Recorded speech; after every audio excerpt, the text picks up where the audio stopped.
Hot అంశాలపై debate hot టాపిక్కి స్వాగతం. ప్రస్తుతం మనతో పాటు ఉన్నటువంటి అతిథుల్ని పరిచయం చేస్తాను. ముప్పాళ్ళ సుబ్బారావు గారు బార్ కౌన్సిల్ సభ్యులు ప్రస్తుతం మనతో పాటు లైవ్లో జాయిన్ అవుతున్నారు. సోడేకర్ హైకోర్టు అడ్వకేట్ కూడా మనతో పాటు లైవ్లో జాయిన్ అవుతున్నారు. శాంతి ప్రసాద్ జనసేన లీగల్ సెల్ ప్రతినిధి మనతో మరి కాసేపట్లో లైవ్లో జాయిన్ అవుతారు. అట్లాగే పంచ్ ప్రభాకర్ ప్రస్తుతం వివాదాన్ని ఎదుర్కొంటూ అరెస్టుకు వారెంట్ కూడా పొందినటువంటి పంచ్ ప్రభాకర్ మరి కాసేపట్లో మనతో లైవ్లో జాయిన్ అయ్యే అవకాశం ఉంది. ముందుగా ముప్పాళ్ళ సుబ్బారావు గారు, తాజాగా సిబిఐ వేసినటువంటి అఫిడవిట్ ఏదైతే తనకి అరెస్టు వారెంట్ కూడా తీసుకున్నాం అన్నటువంటి పాయింట్, ఇది పెద్ద సంచలనమే అవుతోంది. అరెస్టు వారెంట్ ఇండియాలో తీసుకున్నదా లేకపోతే అమెరికాలో తీసుకున్నట్ట? ఒకటి సాయి గారు, పంచ్ ప్రభాకర్ అంటే చీనేపల్లి ప్రభాకర్ రెడ్డి అసలు పేరు, ఎలియాస్ పంచ్ ప్రభాకర్. గతంలో కూడా మనం డిస్కస్ చేసుకున్నాం. ఇప్పుడు 8/11/2021 సంబంధిత కోర్టు నుంచి, అంటే గుంటూరులో జ్యుడిషియల్ ఫస్ట్ క్లాస్ మెజిస్ట్రేట్ ఏదైతే సిబిఐ కోర్టు ఉందో ఆ కోర్టు నుంచి వారెంట్ తీసుకున్నామనేది వాళ్ళ అఫిడవిట్లో పొందుపరిచినటువంటి అంశం. ఎంచేతంటే ఇప్పటి వరకు విశాఖపట్నానికి చెందినటువంటి ఏసీబీ ఎస్పీఏ సిబిఐకి ఇన్ఛార్జిగా ఉండి విచారణ జరిపారు. కానీ సుప్రీంకోర్టు ఇంటర్వెన్షన్తో ఎప్పుడైతే ఇంటర్వ్యూన్ అయిందో S K Jaiswal, director CBI New Delhi, డైరెక్ట్గా ఆయన రంగంలోకి దిగాడు. ఆయనే ఈ అఫిడవిట్ 25 పేజీల అఫిడవిట్ని మొత్తం సమాచారంతో కోర్టులో దాఖలు చేసిన విషయాన్ని ఇక్కడ మనం పరిగణలో తీసుకోవాలి. జైస్వాల్ గారికి ఒక మంచి ఆఫీసర్ అయినటువంటి ఒక మంచి పేరుంది, నిర్మోహమాటంగా చేస్తాడు, ఇన్ఫ్లుయెన్స్కు లోను కాదని చెప్పేసి. కాబట్టి అతను రంగంలోకి దిగిన తర్వాత ఈ ప్రాసెస్ అంతా కూడా స్టార్ట్ అయిపోయింది. అంతేకాదండి, 79 సబ్ క్లాస్ 3 కింద ఇన్ఫర్మేషన్ అండ్ టెక్నాలజీ యాక్ట్ కింద ఏదైతే ఈ సోషల్ మీడియాస్ ఉన్నాయో, గూగుల్ కానీ లేకపోతే ట్విట్టర్ కానీ ఫేస్బుక్ కానీ, వీటికి ఇమ్మీడియట్గా వాటిని క్లోజ్ చేయమని చెప్పేసి అని ఆదేశాలు ఇచ్చారు. ఈ అన్లాఫుల్ ఏవైతే ఉన్నాయో ఈ అన్లాఫుల్ ఇవన్నీ కూడా వాట్సాప్లో వచ్చిన జ్యుడిషియరీ మీద రిమూవ్ చేయమని చెప్పేసి అని నోటీస్ ఇచ్చామని చెప్పేసి ఆయన ఎఫిడవిట్లో పొందుపరిచారు. అంతకన్నా ఇంకో విషయం ఏంటంటే, సెక్షన్ 91 సిఆర్పిసి కింద సమన్స్ ఆ యొక్క నెట్వర్క్స్కి ఇచ్చారు. ఏంటంటే ఆల్రెడీ ఎఫ్ఐఆర్ నమోదు చేశారు, కేసులు విచారణ జరుపుతూ ఉన్నారు. విచారణ జరుపుతున్నప్పుడు దాంట్లో ఏ యొక్క స్టేట్మెంట్ అయితే యొక్క మీడియాలో ఇచ్చారో ఆ స్టేట్మెంట్ యొక్క రికార్డులు తీసుకోవాల్సిన అవసరం ఉంది. Summons to produce the documents. కాబట్టి అవి తీసుకుంటే తప్ప ఇక్కడ ఈ కేసులు నిలవవు. కాబట్టి అవి తీసుకున్న తర్వాత మీరు దాన్ని రిమూవ్ చేయండి, అన్లాఫుల్ యొక్క యాక్ట్ కింద ఏదైతే కమ్యూనికేట్ చేశారో దాన్ని రిమూవ్ చేయమని చెప్పేసి నోటీస్ ఇచ్చారు. ఇక్కడ ఒకటి సాయి గారు, ఇక్కడ తీసుకున్నటువంటి దీన్ని బేస్ చేసుకొని లుక్అవుట్ నోటీస్ ఇచ్చారు. అలానే మామూలుగా ఎయిర్పోర్ట్ నుంచి రీజనల్ పాస్పోర్ట్ ఆఫీస్ నుంచేమో ఈ యొక్క పంచ్ ప్రభాకర్ గారి యొక్క పాస్పోర్ట్ నెంబర్తో సహితం సమాచారాన్ని Z1290545 అనేది ఆయన పాస్పోర్ట్ నెంబరు, దాన్ని కూడా రీజనల్ ఆఫీసు హైదరాబాద్ వారి దగ్గర నుంచి పాస్పోర్ట్ ఆఫీస్ నుంచి తీసుకోవడం జరిగింది. కాబట్టి ఇప్పుడు స్పీడ్ పెరిగింది సిబిఐది. ఎందుకంటే వాళ్ళకి రిక్వెస్ట్లు కూడా పెట్టారండి. ఎందుకంటే అంతర్జాతీయ ఒడంబడికలని గతంలో మనం డిస్కస్ చేసుకున్నాం. దాని ప్రకారము యుఎస్ఏకి 3 draft mutual legal assistance treaty, అంతర్జాతీయ ఒడంబడికల ప్రకారము దీన్ని బేస్ చేసుకొని mutual legal assistance treaty MLAT అంటారు. దాన్ని బేస్ చేసుకొని యుఎస్ఏకి రిక్వెస్ట్ కూడా పంపడం జరిగింది. కాబట్టి సిబిఐ తన పాత్రని స్పీడ్ చేసింది. ఒకవైపున యుఎస్ఏకి రిక్వెస్ట్ చేస్తుంది, టీటీస్ ప్రకారం ఏదైతే ఒడంబడికలు జరిగాయో ఒడంబడికల ప్రకారం సహకరించమని చెప్పేసి అని. రెండో వైపున ఇంటర్పోల్ ఏదైతే ఉందో దానికి కూడా మీరు ఇతన్ని అరెస్ట్ చేయడానికి కావలసిన సహకారాన్ని ఇవ్వండి అని నవంబర్ 9వ తేదీన ఇంటర్పోల్కి సహకరించండి పంచి ప్రభాకర్ని అరెస్ట్ చేయడానికి అని చెప్పేసి కూడా రిక్వెస్ట్ పెట్టిన విషయాన్ని మనం ఇక్కడ గమనించాలి. రెగ్యులర్ గా ఇంటర్పోల్ని మేము సంప్రదిస్తున్నామని కూడా ఎఫిడవిట్ లో చాలా క్లియర్ గా మెన్షన్ చేశారు. కాబట్టి ఒకవైపున ఇంటర్పోల్, రెండవ అంతర్జాతీయ ఒడంబడికల ప్రకారం ట్రీటీ ప్రకారం యుఎస్ఏకి రిక్వెస్ట్ లెటర్లు, మూడవ వైపున వారెంట్లు, నాలుగవ వైపున లుక్అవుట్ నోటీసులు, కాబట్టి అలానే బ్లూ కార్న్ నోటీసులు, ఇవన్నీ కూడా చట్ట ప్రకారం ఇవ్వవలసిన అంశాలన్నీ కూడా పంచి ప్రభాకర్ గారి చుట్టూ గీసుకుంటున్నాయనే విషయాన్ని ఇక్కడ చాలా స్పష్టంగా కోర్టుకు తెలిపినట్టు జైస్వాల్ గారు కోర్టుకు తెలిపిన అంశాలను బట్టి మనకి చాలా స్పష్టంగా అర్థమవుతుంది సాయి గారు. ఎట్టి పరిస్థితుల్లోనూ మిగతా కేసుల్లాగా ఉంటదని అయితే దీన్ని అనుకోను. రైట్, మంచి పాయింట్. ప్రభాకర్ గారు ప్రస్తుతం అందుబాటులో లైవ్లో జాయిన్ అయ్యారు. మీ దగ్గరికి పోలీసులు వచ్చారా? సమాచారం ముప్పాళ్ళ ఆయన అటార్నీ గారు ఎవరో లాయర్ గారు కూడా తీసుకున్నట్టున్నారు. Very good. ఇప్పుడు ఆయన చదివిన సమాచారం ఇంతకు ముందు కూడా ఉండింది. కాకపోతే సిబిఐ నత్తనడక నడుస్తుంది. అది మీ వ్యవస్థలకు, మీ ఇండియాకు సంబంధించిన విషయాలు అవి. లేకంటే ఒక రాజకీయ పార్టీకి సంబంధించిన వాళ్ళు, కొంతమంది వ్యవస్థలో ఉన్న వాళ్ళు కుమ్మక్కాయి సిబిఐని ప్రేరేపిస్తున్నారా అనేది నా వాదన. ఆయన చెప్పినట్లు ఆయన ఏదో విషయాలన్నీ చెప్పాడు కదా, వచ్చినప్పటికీ చూసుకుంటాము. మేము అన్ని కూడా, నేను కూడా గమనిస్తున్నాను. నాకు ఇంటర్పోల్ అటార్నీ నేను హైర్ చేసుకున్నాను. ఇంటర్పోల్ మాత్రమే డీల్ చేసే అటార్నీని. లోకల్ లా ఎన్ఫోర్స్మెంట్ ఎవరైతే ఇంటర్పోల్ వాళ్ళు ఎవరిని కాంటాక్ట్ చేస్తారో నేను ఆ అటార్నీ కూడా నా దగ్గర ఉన్నారు. నేను కూడా అన్నిటికీ సిద్ధంగానే ఉన్నాను. ఆయన దగ్గర ఎంత ఇన్ఫర్మేషన్ ఉందో నా దగ్గర కూడా అంతే ఇన్ఫర్మేషన్ ఉంది. అంటే మీ దగ్గరికి ఎవరైనా అక్కడ అమెరికన్ పోలీసులు మొన్న వచ్చిన ఇక్కడ పత్రికల్లో నేను మీ దగ్గరికి అమెరికన్ పోలీసులు వచ్చారు, అమెరికన్ పోలీసులు మీ అడ్రస్ కూడా ఇక్కడ వాళ్ళకి ఇచ్చారు. నేను ఎందుకు చెప్తాను? నా ఇంటి తలుపు తట్టారా, నిన్నొచ్చాడా అని. Why should I tell you? Why? What is the reason? Let's do whatever they want to do. I will do. Why should I tell them? అలా కాదు, ఈ వ్యవస్థలు మీ దగ్గర దాకా వచ్చినాయా లేవా అని. ఏంది? ఏం రాలేదండి. ఈ వ్యవస్థలు మీ దగ్గర దాకా వచ్చినాయా? రైట్. భయం వచ్చిందా లేదా మీకు?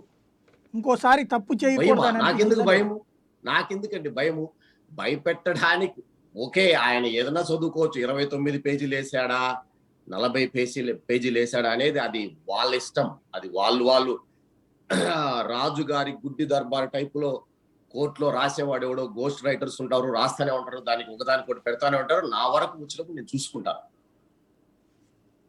సో అఫిడవిట్ న్యాయస్థానంలో అట్లా గోస్ట్ రైటర్లు ఉండరండి. సిబిఐ వేసిన అఫిడవిట్ న్యాయస్థానాన్ని గురించి మనం అట్లా మాట్లాడకూడదు.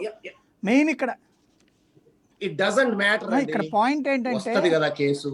ఇట్ డజంట్ మ్యాటర్, వస్తది కదా నేను అనే పాయింట్, మీరు ఇవాళకి పశ్చాత్తాపం ఉందా లేదా తప్పు చేశామని?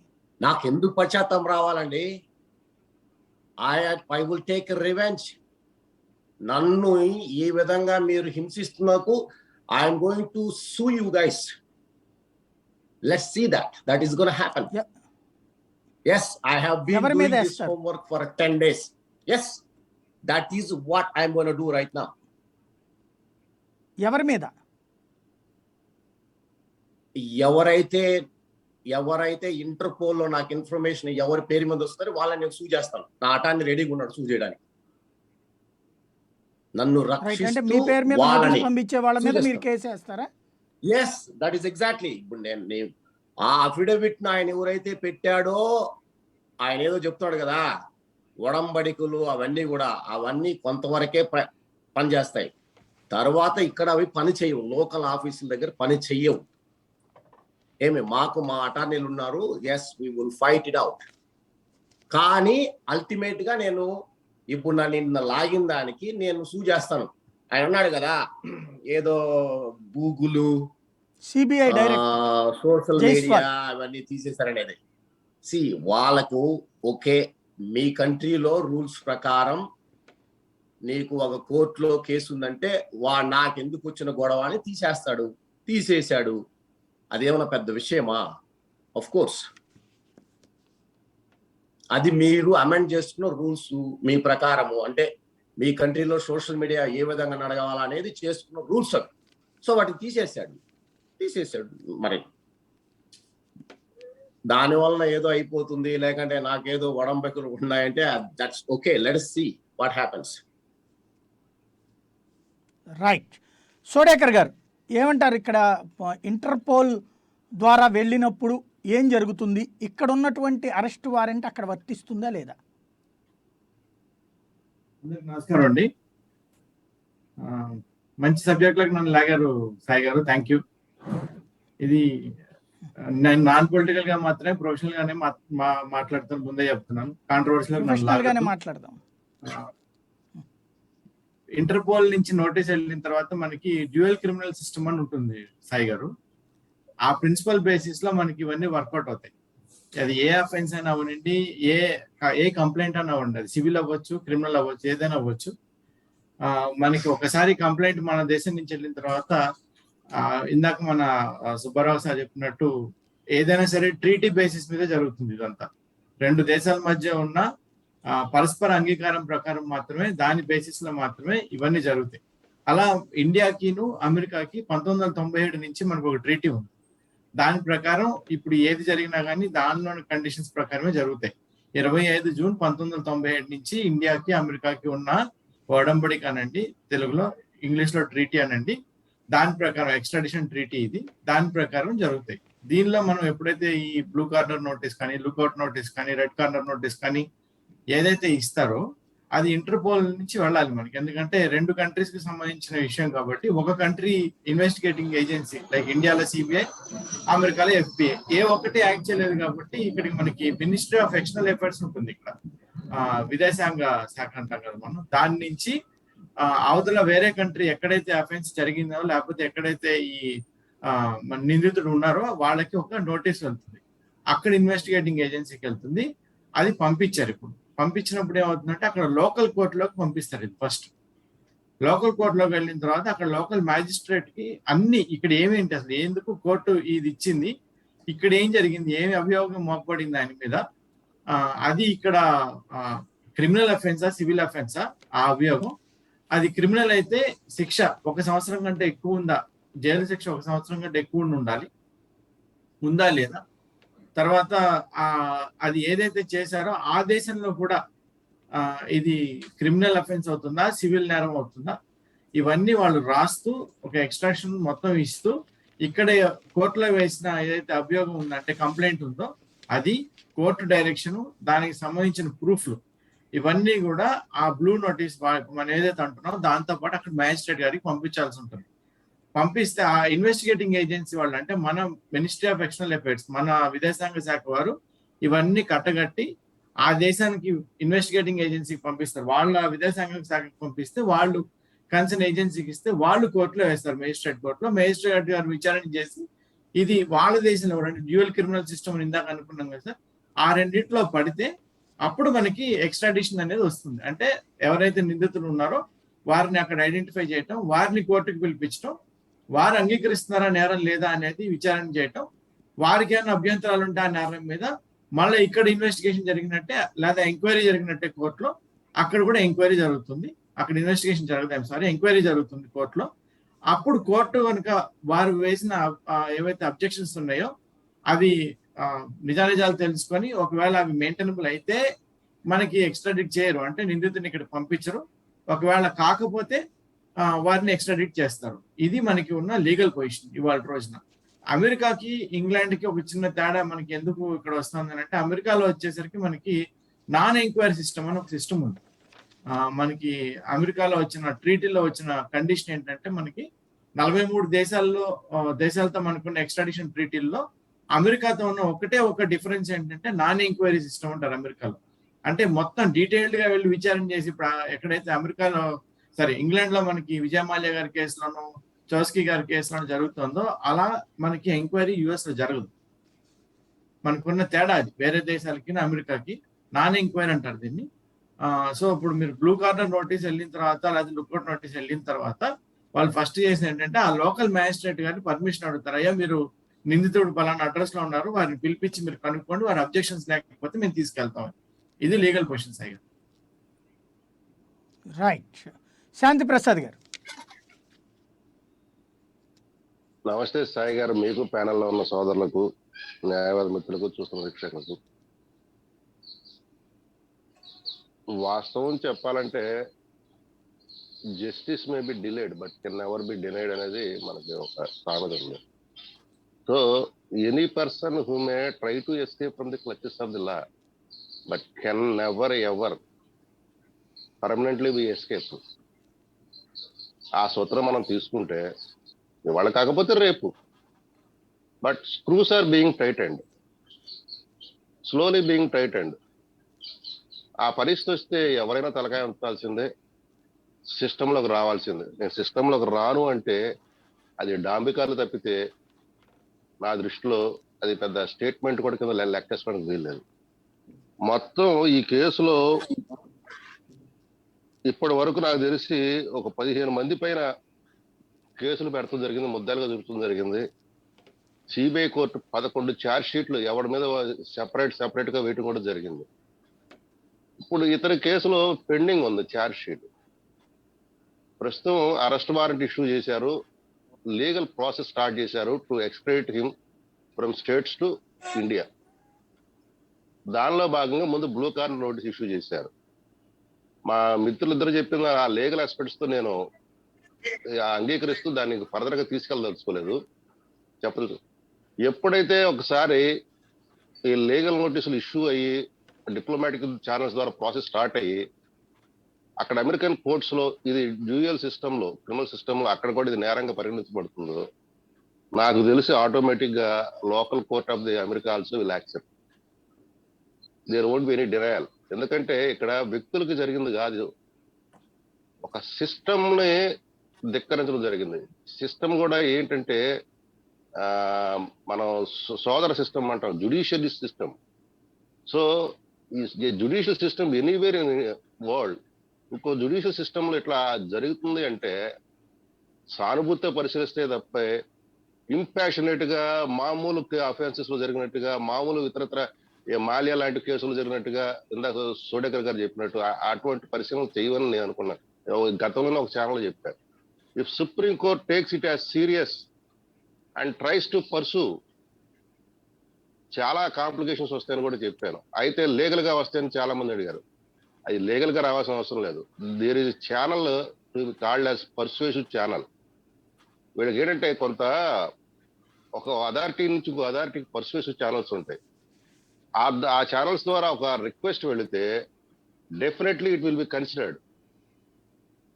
లీగల్ గా ఉన్న ఆల్ ఎవెన్యూస్ ఎక్స్ప్లోర్ చేస్తారు, ఖచ్చితంగా ఎక్స్ప్లోర్ చేస్తారు, ఖచ్చితంగా in favour of that requesting స్టేటే ఉంటుంది.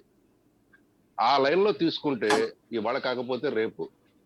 But in the mean time he will explore all his rights of defending by the Prabhakar. అతని ప్రయత్నం అతను చేసుకుంటాడు. But what I can says they will all prove to be futile. అవన్నీ కూడా నిరర్థకం అవుతాయి. ఈ రోజు చాలా మంది వచ్చారు, చాలా మంది ఫేస్ చేస్తున్నారు, రేపు అతను ఫేస్ చేస్తాడు. అతనిలో రిపెంటెన్స్ ఎక్కడ నాకు కనపడలేదు. ఎందుకంటే ఇక్కడ హైకోర్టు కూడా ఎందుకు సీరియస్ చూసినా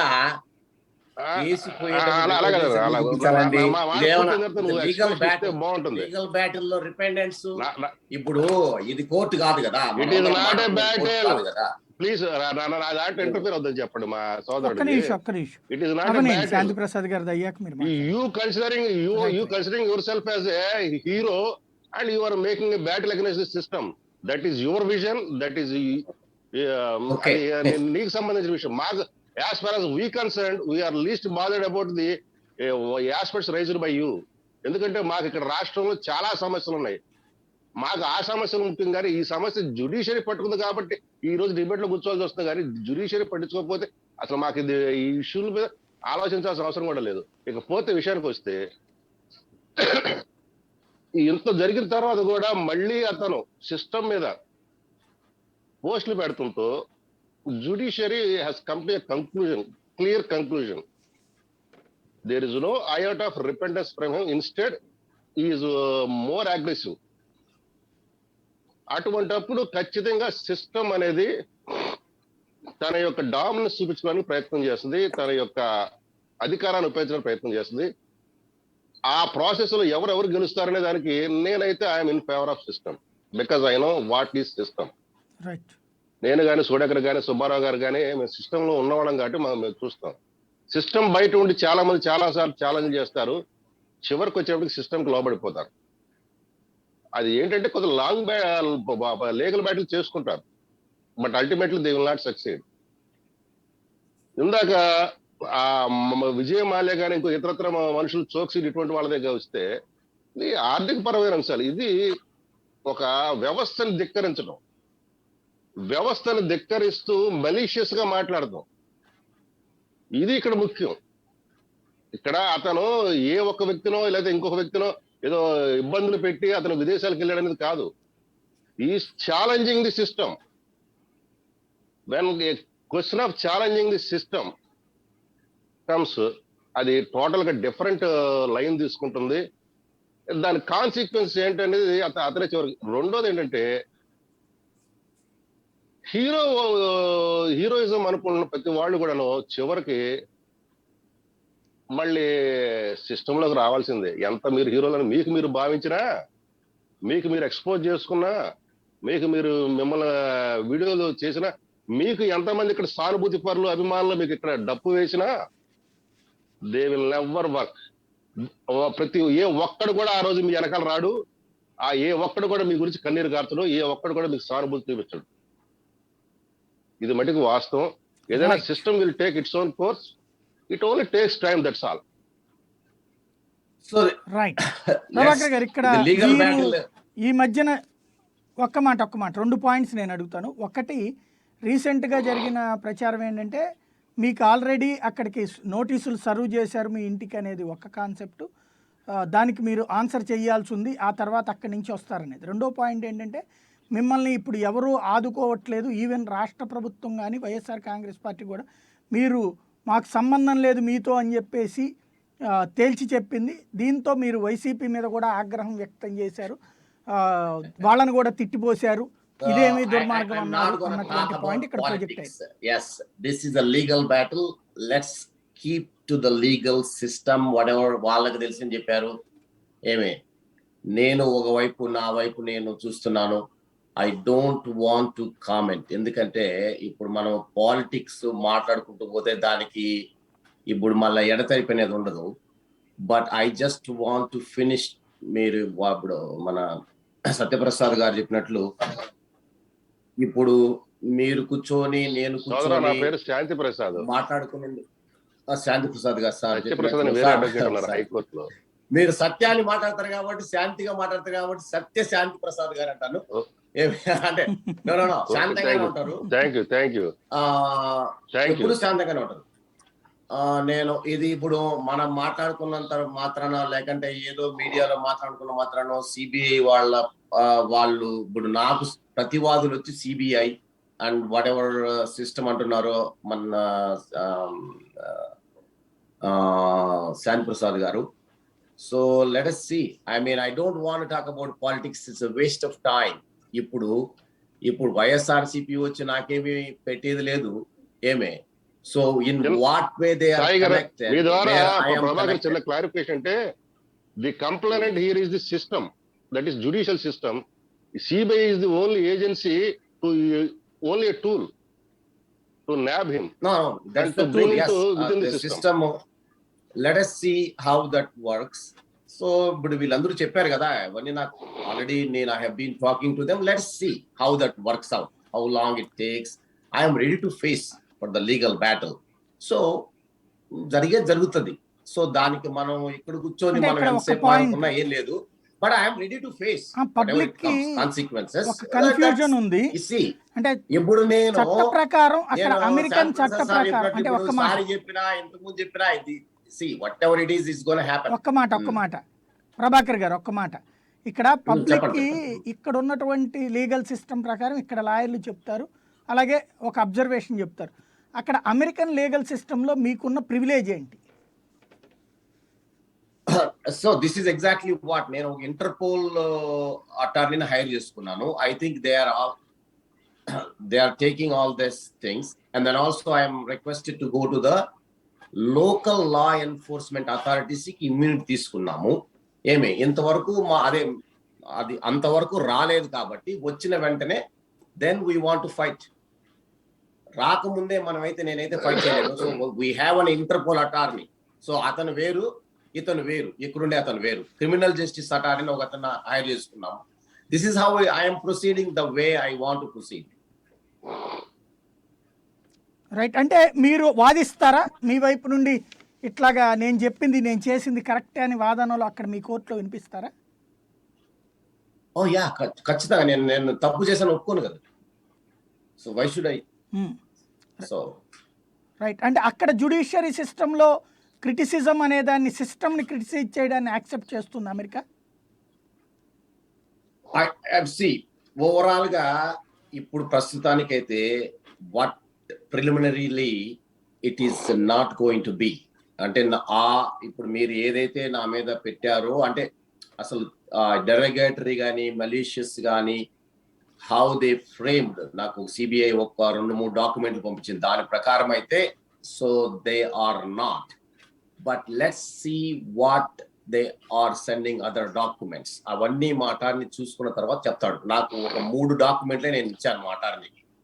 సో వాటి మీదనే జరిగింది ఇంతవరకు. So once all we get on all the other documents from Interpol, once they have it, then I think they're gonna pull it up. అంతవరకు నేనేమైతే అమెరికాలో ఫ్రీడమ్ ఆఫ్ స్పీచ్ ని బేస్ చేసుకుని మూవ్ అవుతున్నారా మీరు? అక్కడ ఫ్రీడమ్ ఆఫ్ స్పీచ్ లో systems ని criticise చేయొచ్చా? నేను అడిగేది అది. అది చేయొచ్చు, అది ఉంది. ఎస్. రైట్. సో ఆ ధైర్యంతోనే ఉన్నారు మీరు? ఎక్స్ట్రాడిషన్ ట్రీటీ అనే దాని మీద వీళ్ళు మాట్లాడుతున్నారు అనమాట. సో దాని మీద కూడా మేము ఛాలెంజ్ చేస్తాం. So that's I have the power. So we have the power. So extradite చేయమంటే తీసుకుపోవడానికి అఫ్ కోర్స్ సుప్రీం కోర్టు చెప్పచ్చు, లేకంటే ఇంకెవరు చెప్పచ్చు అక్కడ ఆ కోర్టులు. So there is a way where we can argue that so it doesn't matter. I mean నాది ఏది అనేది, నా కేసు అనేది మా అటార్నీలో వాళ్ళే నిర్ణయిస్తారు. ప్రస్తుతానికైతే జరిగిన నా డిస్కషన్స్ లో నాకు వచ్చిన డాక్యుమెంట్స్ ప్రకారం వాట్సాప్ లోనే, నాకేమి ఇంటికి ఏమి రాలేదు డాక్యుమెంట్స్, ఒక 3-4 డాక్యుమెంట్స్ వచ్చాయి. ఆ డాక్యుమెంట్స్ మాత్రమే ఇచ్చాను. దాని ద్వారా వాళ్ళు చేస్తున్న పనులు అవి. కాకపోతే I hired an Interpol attorney from Washington DC. ఏమండి? వాట్సాప్ లో సిబిఐ మీకు పంపించిందా నోటీసులు? నో, వేరే వాళ్ళు నాకు పంపించారు. నాకు సిబిఐ పంపించారు. నాకు ఇవన్నీ సర్కిల్ అయితేనే ఉన్నాయి ఎప్పటి నుంచో. ఐ థింక్ ఇట్స్ నాకు వచ్చి ఇది ఆల్మోస్ట్ ఒక మంత్ కాదు, అఫ్ కోర్స్ అదే 8th, 9th లోనే వచ్చినట్లుంది. వేరే వాళ్ళు పంపించారు నాకు ఆ నోటీస్ అంతా అవన్నీ. I think lot of people has that information in India. మీ పాస్పోర్ట్ బ్లాక్ అయిందా? నా పాస్పోర్ట్ బ్లాక్ అయిందా అంటే ఐ థింక్ ఇంటర్పోల్ నుంచి దాని తర్వాత నేను ఒకవేళ ట్రావెల్ చేయాలంటే బ్లాక్ అవుతుంది. So that could be a problem. But I'm not travelling anywhere. So నాకు తెలియదు. నేను ఇంటర్పోల్ అటార్నీకి చెప్పాను. I think we have a holiday today and today is yesterday was Thanksgiving. Today is also Friday holiday. I think Saturday, Sunday. I think Monday I'm going to talk to them. I spoke to them on Wednesday. Right. అంటే మీకైతే notice ఏమన్నా CBI నుంచి కానీ through లేదా కోర్టుది నోటీసుని CBI మీకు పంపడం కానీ జరిగిందా? ఎనీ వే, అంటే మెయిల్స్ ద్వారా కానీ ఏదైనా?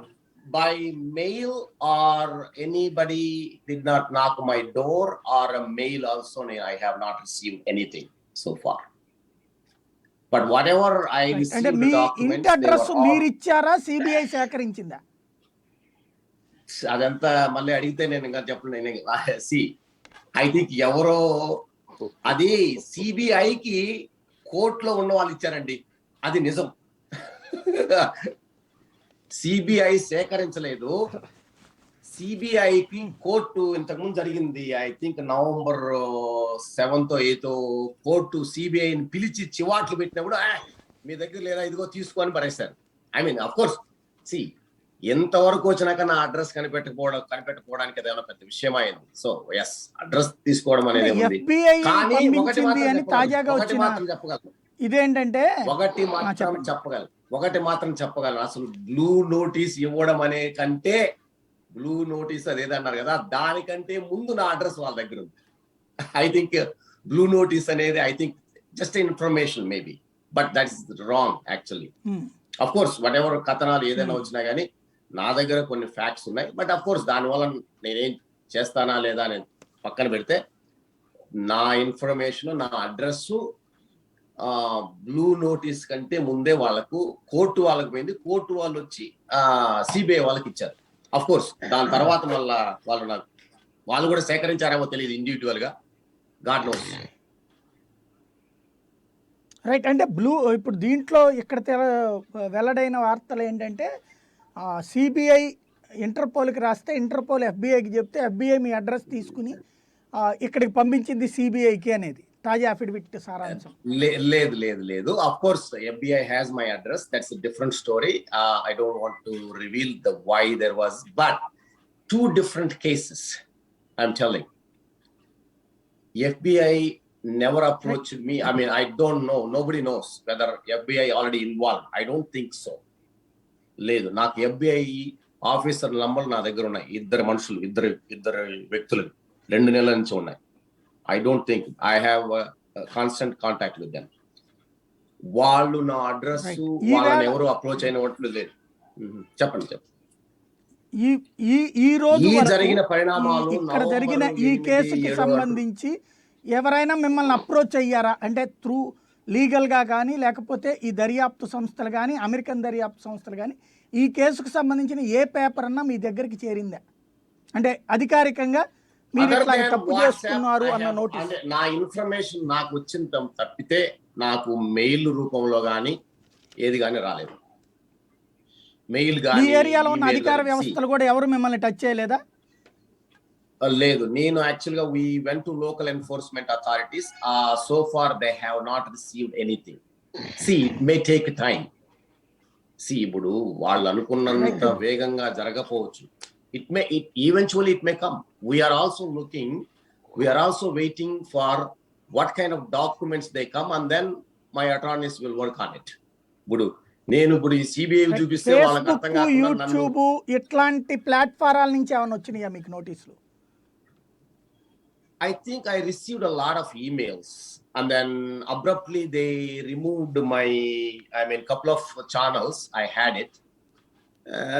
It's జనరల్ కమ్యూనిటీ గైడ్లైన్స్ మీద దాని మీద తీసేశారు. బట్ అఫ్ కోర్స్ కోర్టులో మాకెందుకు వచ్చిన గొడవ అని తీసేసినట్టున్నారు ఒక 2-3. I think they put punch Prabhakar as probably ఒక ఏదన్నా ఛానల్లో కనిపిస్తే తీసేయడం.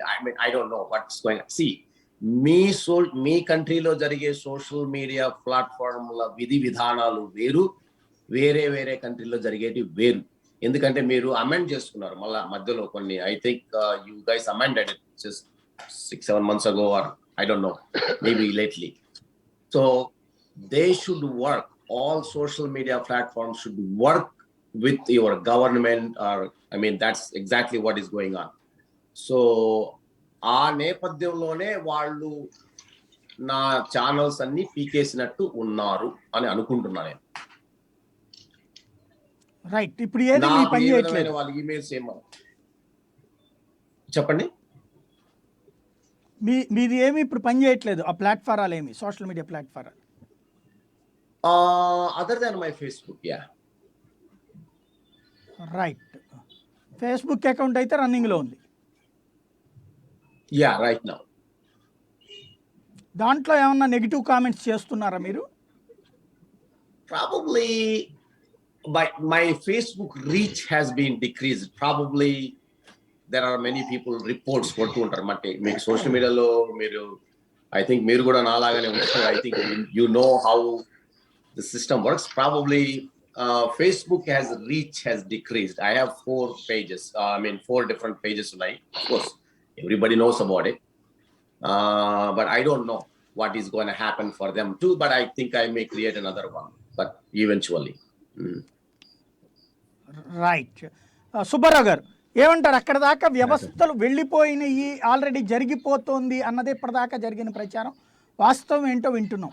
ఎక్కడ తేడా వస్తుందంటారు? ఒకటి సాయి గారు, ఆల్రెడీ ఇప్పటి వరకు సిబిఐ డైరెక్టర్ గారు చెప్పింది కూడా ఈ యొక్క ప్రభాకర్ గారికి, ఇది చీనేపల్లి ప్రభాకర్ రెడ్డి గారికి ఏ విధమైన పర్సనల్ నోటీస్ ఇచ్చినట్టుగా కూడా వాళ్ళు ఎక్కడ చెప్పాల. వాళ్ళు ఎక్కడ అతను ముద్దాయి హోదాలో ఉన్నాడు కాబట్టి అతనికి ఎలాగ అరెస్ట్ చేయాలో దానికి కావలసినటువంటి ప్రయత్నాలు చేసినట్టుగా చాలా స్పష్టంగా చెప్తున్నారు. ఇక్కడ జనరల్ గా పబ్లిక్ కూడా తెలియాలండి, ఇంటర్పోల్ అంటే ఏంటి అనేది కొద్దిగా అండర్స్టాండ్. ఇది world largest international police organization అండి. దీంట్లో 194 దేశాలు సభ్యత్వం ఉంది. ఇది 1923వ సంవత్సరంలో స్థాపించబడింది. కాబట్టి ఇంటర్నేషనల్ పోలీస్ ఆర్గనైజేషన్ ని మన సిబిఐ రిక్వెస్ట్ చేస్తా ఉంది, దానికి సంబంధించిన సహకారాలు కోరుతా ఉంది.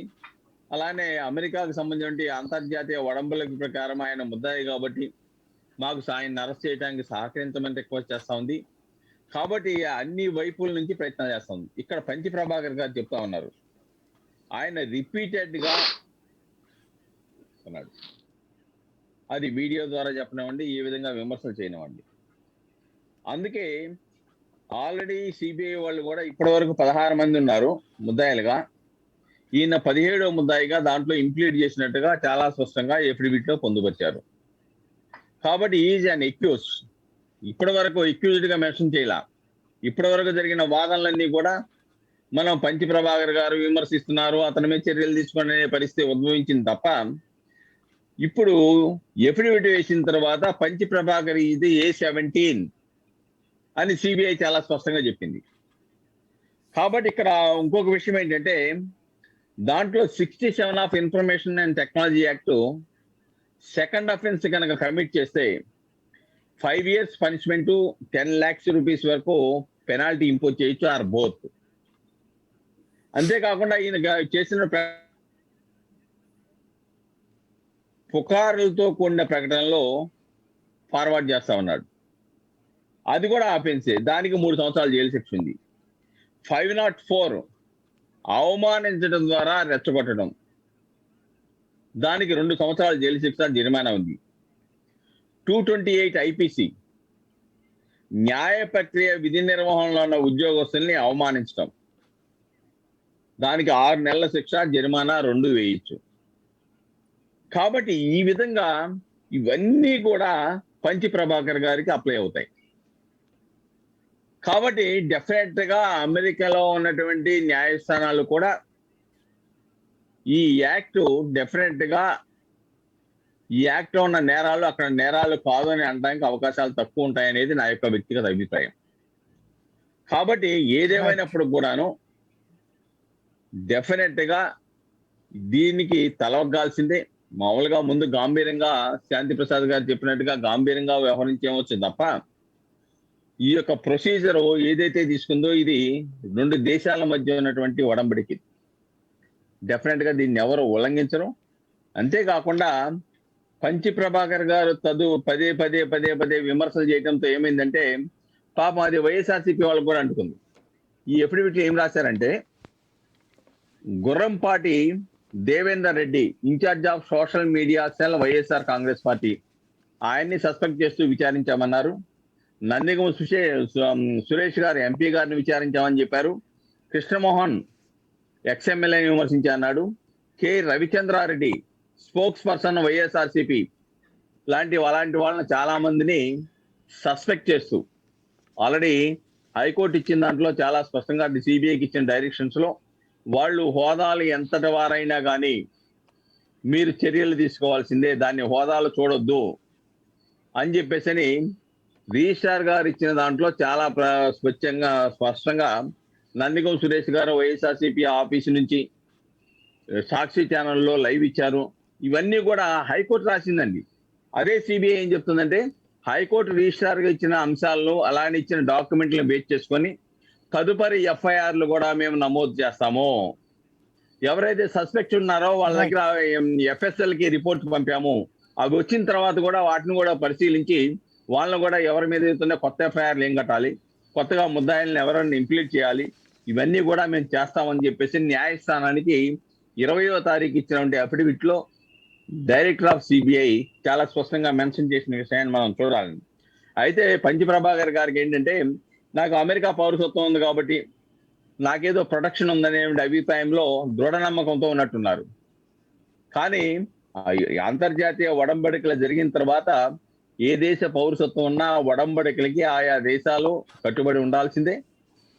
కాబట్టి వాదన చేసుకోవడంలో ఆయనకున్న హక్కు, ముద్దాయికి రైట్స్ ఉన్నాయి. ఆయన ప్రపంచవ్యాప్తంగా అంతర్జాతీయ హ్యూమన్ రైట్స్ లో చాలా ప్రొటెక్షన్స్ ఉన్నాయి. ఆ ప్రొటెక్షన్ అన్ని చట్ట ప్రకారంగా ఆయన వినియోగించుకోవచ్చు. కానీ అయితే ఆయన అనుకున్న విధంగా ఆయనకు అనుకూలంగా ఉంటుందని అయితే నేను అనుకోను. ఏదేమైనప్పటికీ డెఫినెట్ గా పంచి ప్రభాకర్ గారిని అరెస్ట్ చేయడం కొద్దిగా జాప్యం జరగవచ్చేమో తప్ప చట్ట ప్రకారంగా అయితే ఆయన ఇబ్బందులు ఎదుర్కొంటాడు. ఎందుకంటే గతం మీరు చెప్పిన చర్చలోనే ఆయన రియలైజ్ అయినట్టు కనిపించాడు. గతంలో మీరు పంచి ప్రభాకర్ గారితో మాతో పెట్టినప్పుడు నేను సారీ చెప్తానని కూడా అన్నట్టు గుర్తు నాకు. కానీ ఇప్పుడు వచ్చేది ఏంటంటే నో నేను చెప్పను అని చెప్పేసి మరి ఆయన ఉన్నటువంటి ఏ ధైర్యంతో చెప్తున్నారో తెలియదు. కానీ ఏదేమైనా కానీ పంచి ప్రభాకర్ గారు అనుసరించిన విధానం చట్ట విరుద్ధమైంది. భారతదేశ చట్టాల ప్రకారం కామన్ గా హైకోర్టు ఇంటర్ఫైర్ ఇన్స్టిట్యూషన్ ఇన్వాల్వ్ అయ్యింది. ఇక్కడ వ్యక్తులు ఇన్వాల్వ్ అవ్వాలి. ఆర్థిక నేరాలకు సంబంధించిన విషయం కాదు. ఇందాక మిత్రుడు చెప్పినట్టు బ్రిటన్ లా వేరు, అమెరికన్ లా వేరు. ఆ అగ్రిమెంట్ లో కూడా డిఫరెన్స్ ఉంది. కాబట్టి డెఫినెట్ గా అమెరికా సహకరిస్తుంది, ఇంటర్పోల్ కూడా డెఫినెట్ గా సహకరిస్తుంది. కానీ తాత్కాలికంగా ఏదో ఆయన అటార్నీని పెట్టి వాదించుకోవచ్చేమో. కానీ పర్మనెంట్ సొల్యూషన్కి వచ్చేటప్పుడు తప్పనిసరిగా ఆయన అరెస్ట్ అయ్యి ఇక్కడికి రావాల్సిందే, ఇక్కడ న్యాయస్థానంలో వాదించుకోవాల్సిందే. మరో మార్గం అయితే ఆయనకు ఉంటుందని నేను అనుకోను. సాయి గారు. రైట్. ప్రభాకర్ గారు చూద్దాం. Let's see what is going to happen. Right. ఇక్కడ మీకు ఇండియన్ పాస్పోర్ట్ ఉందా? అంటే మీరు అసలు ఇప్పుడు భారతీయుల అమెరికన్? నాకు అమెరికన్ పాస్పోర్ట్ ఉంది, ఎప్పటి నుంచో ఉంది, 7-8 years నుంచి. బట్ నాకు ఇండియన్ పాస్పోర్ట్ ఉందిలే, అదేం పనికిరాదు అనుకో. Of course I have Indian passport too, but that's doesn't matter. So whatever it is let's see how it goes in the courts. So అంటే ఇండియన్ పాస్పోర్ట్ ఉంటే Indian passport block చేయమని ఇక్కడ చెప్పినప్పుడు ఆగిపోతుంది. అప్పుడు అమెరికన్ పాస్పోర్ట్ అంటే ఒకే మనిషికి 2 దేశాల పాస్పోర్ట్లు ఉండొచ్చా? నో నాకు పాస్పోర్ట్ లేదు, ఊరికే ఉంది నా దగ్గర, అట్లా పడింది అంతే. దాన్ని నేను ఉపయోగించుకోవడానికి కూడా లేదు. ఆఫ్ కోర్స్ మనం పాస్పోర్ట్ అయితే ఇండియన్ కదా. నో ఇండియన్ పాస్పోర్ట్లు నా దగ్గర ఉన్నాయి, ఓల్డ్ ఉన్నాయి కదా, మనమే పడేయం అవి. Of course we keep them. అట్లా అని చెప్పి వాళ్ళకి ఉపయోగపడతాయంటే నాకేం ఉపయోగపడేది ఏం లేదు. But I have been a American citizen passport for 9 years, of course. Oh, yes, yeah. అంటే ఇప్పుడు మీరు అమెరికన్ పౌరుడే లెక్క? yes exactly. అంటే ఇప్పుడు అమెరికన్ పౌరుడు ఇండియన్ వ్యవహారాల్లో జోక్యం చేసుకోవచ్చుదా? ఆయన పాస్పోర్ట్ నంబర్ కూడా చదివాడు కదా, ZZ అంటా ఉన్నారు కదా, Z9394 అన్నాడు కదా, Z అంటాము. అదే పాస్పోర్ట్ నెంబర్. అంటే ఇక్కడ ఇంకొక పాయింట్, అంటే అమెరికాలో కోర్టులలో వాదనలు వినిపించాలి, దాంట్లో ఆర్గ్యుమెంట్స్ ఇవన్నీ చేయాలి, అటార్నీలను పెట్టుకోవాలంటే మినిమం $1 million ఖర్చు అవుతుంది. అంత స్థాయి సొమ్ములు ఎవరో ఇచ్చుంటారు వెనక నుండి అనేటువంటిది ఒక ప్రచారం ఉంది. మళ్ళీ నువ్వు పాలిటిక్స్ తీసుకెళ్ళావు. లేదు, పాలిటిక్స్ కాదా అనేది మీరు ఇప్పుడు పాలిటిక్స్ స్టార్ట్ అయింది. ఇవాళ $1 million మీరు ఖర్చు పెట్టాల్సిన పరిస్థితి ఉంటుందా లేదా? ఈ డిబేట్ లో మీరు రక్తి కట్టించా. Of course I understand your point. So I know what is the gravity అంటే ఏంటి డబ్బులు అనేది కరెక్ట్. మీరు మాట్లాడిన అంటే అఫ్ కోర్స్ మీ number I think yes that is right. But నాకు ఎవరో ఇస్తారనేది మాత్రం తప్పు. అది I don't think. I mean నేను నిజంగా హానెస్ట్ గా ఐ నాట్ టాకింగ్ అబౌట్ మీరు ఏదో అడిగారని నేను చెప్పడానికి కానీ I don't think anybody would give me money. నేను రైట్, పెట్టుకోవాలి అంత ఖర్చు అవుతుంది అయితే ఖాయమా? Give me money. అంత దాకా ఖర్చు అవుతుంది అనేది నిజమేనా? నేను అంటే అఫ్ కోర్స్ ఇప్పటి వరకు అయితే నాకు $45,000 నేను of course I been spending money but retaining attorneys and other stuff. I mean I think it may reach, I'm not sure. So how many times they attend అనేది నేను ఇప్పుడైతే నేనైతే బిల్లులు చెప్పలేను. మీకు కావాలంటే of course once it case moves on I think I can give you. Right now $45,000 అంటే సుమారు ఎంత ఏంటది మీ లెక్కలో ఒక 20 లక్షల 20 అంతే 22 లక్షలు అయితే అంతే. ఇట్స్ నాట్ ఐ మీన్ మీ లెక్కలో మీకు 20 లక్షలు ఏం పెద్ద లెక్క కాదులే. మీరు వేరే అంటే అఫ్ కోర్స్ 20 లక్షలు కాదు, 50,000 కూడా చాలా పెద్ద లెక్క అండి మాకైతే. No. Oh my God, మీరంతా కోటీశ్వరులు. You are all talking about millions. I think మేమే భేదవాళ్ళం ఆ లెక్క. అదే అనేది మాకు 50,000 లెక్క, 50,000 రూపాయలు, మీకు $45,000 అంటే లెక్క కాదండి అంటే నవ్వు వస్తుంది. No, for me it's a big amount.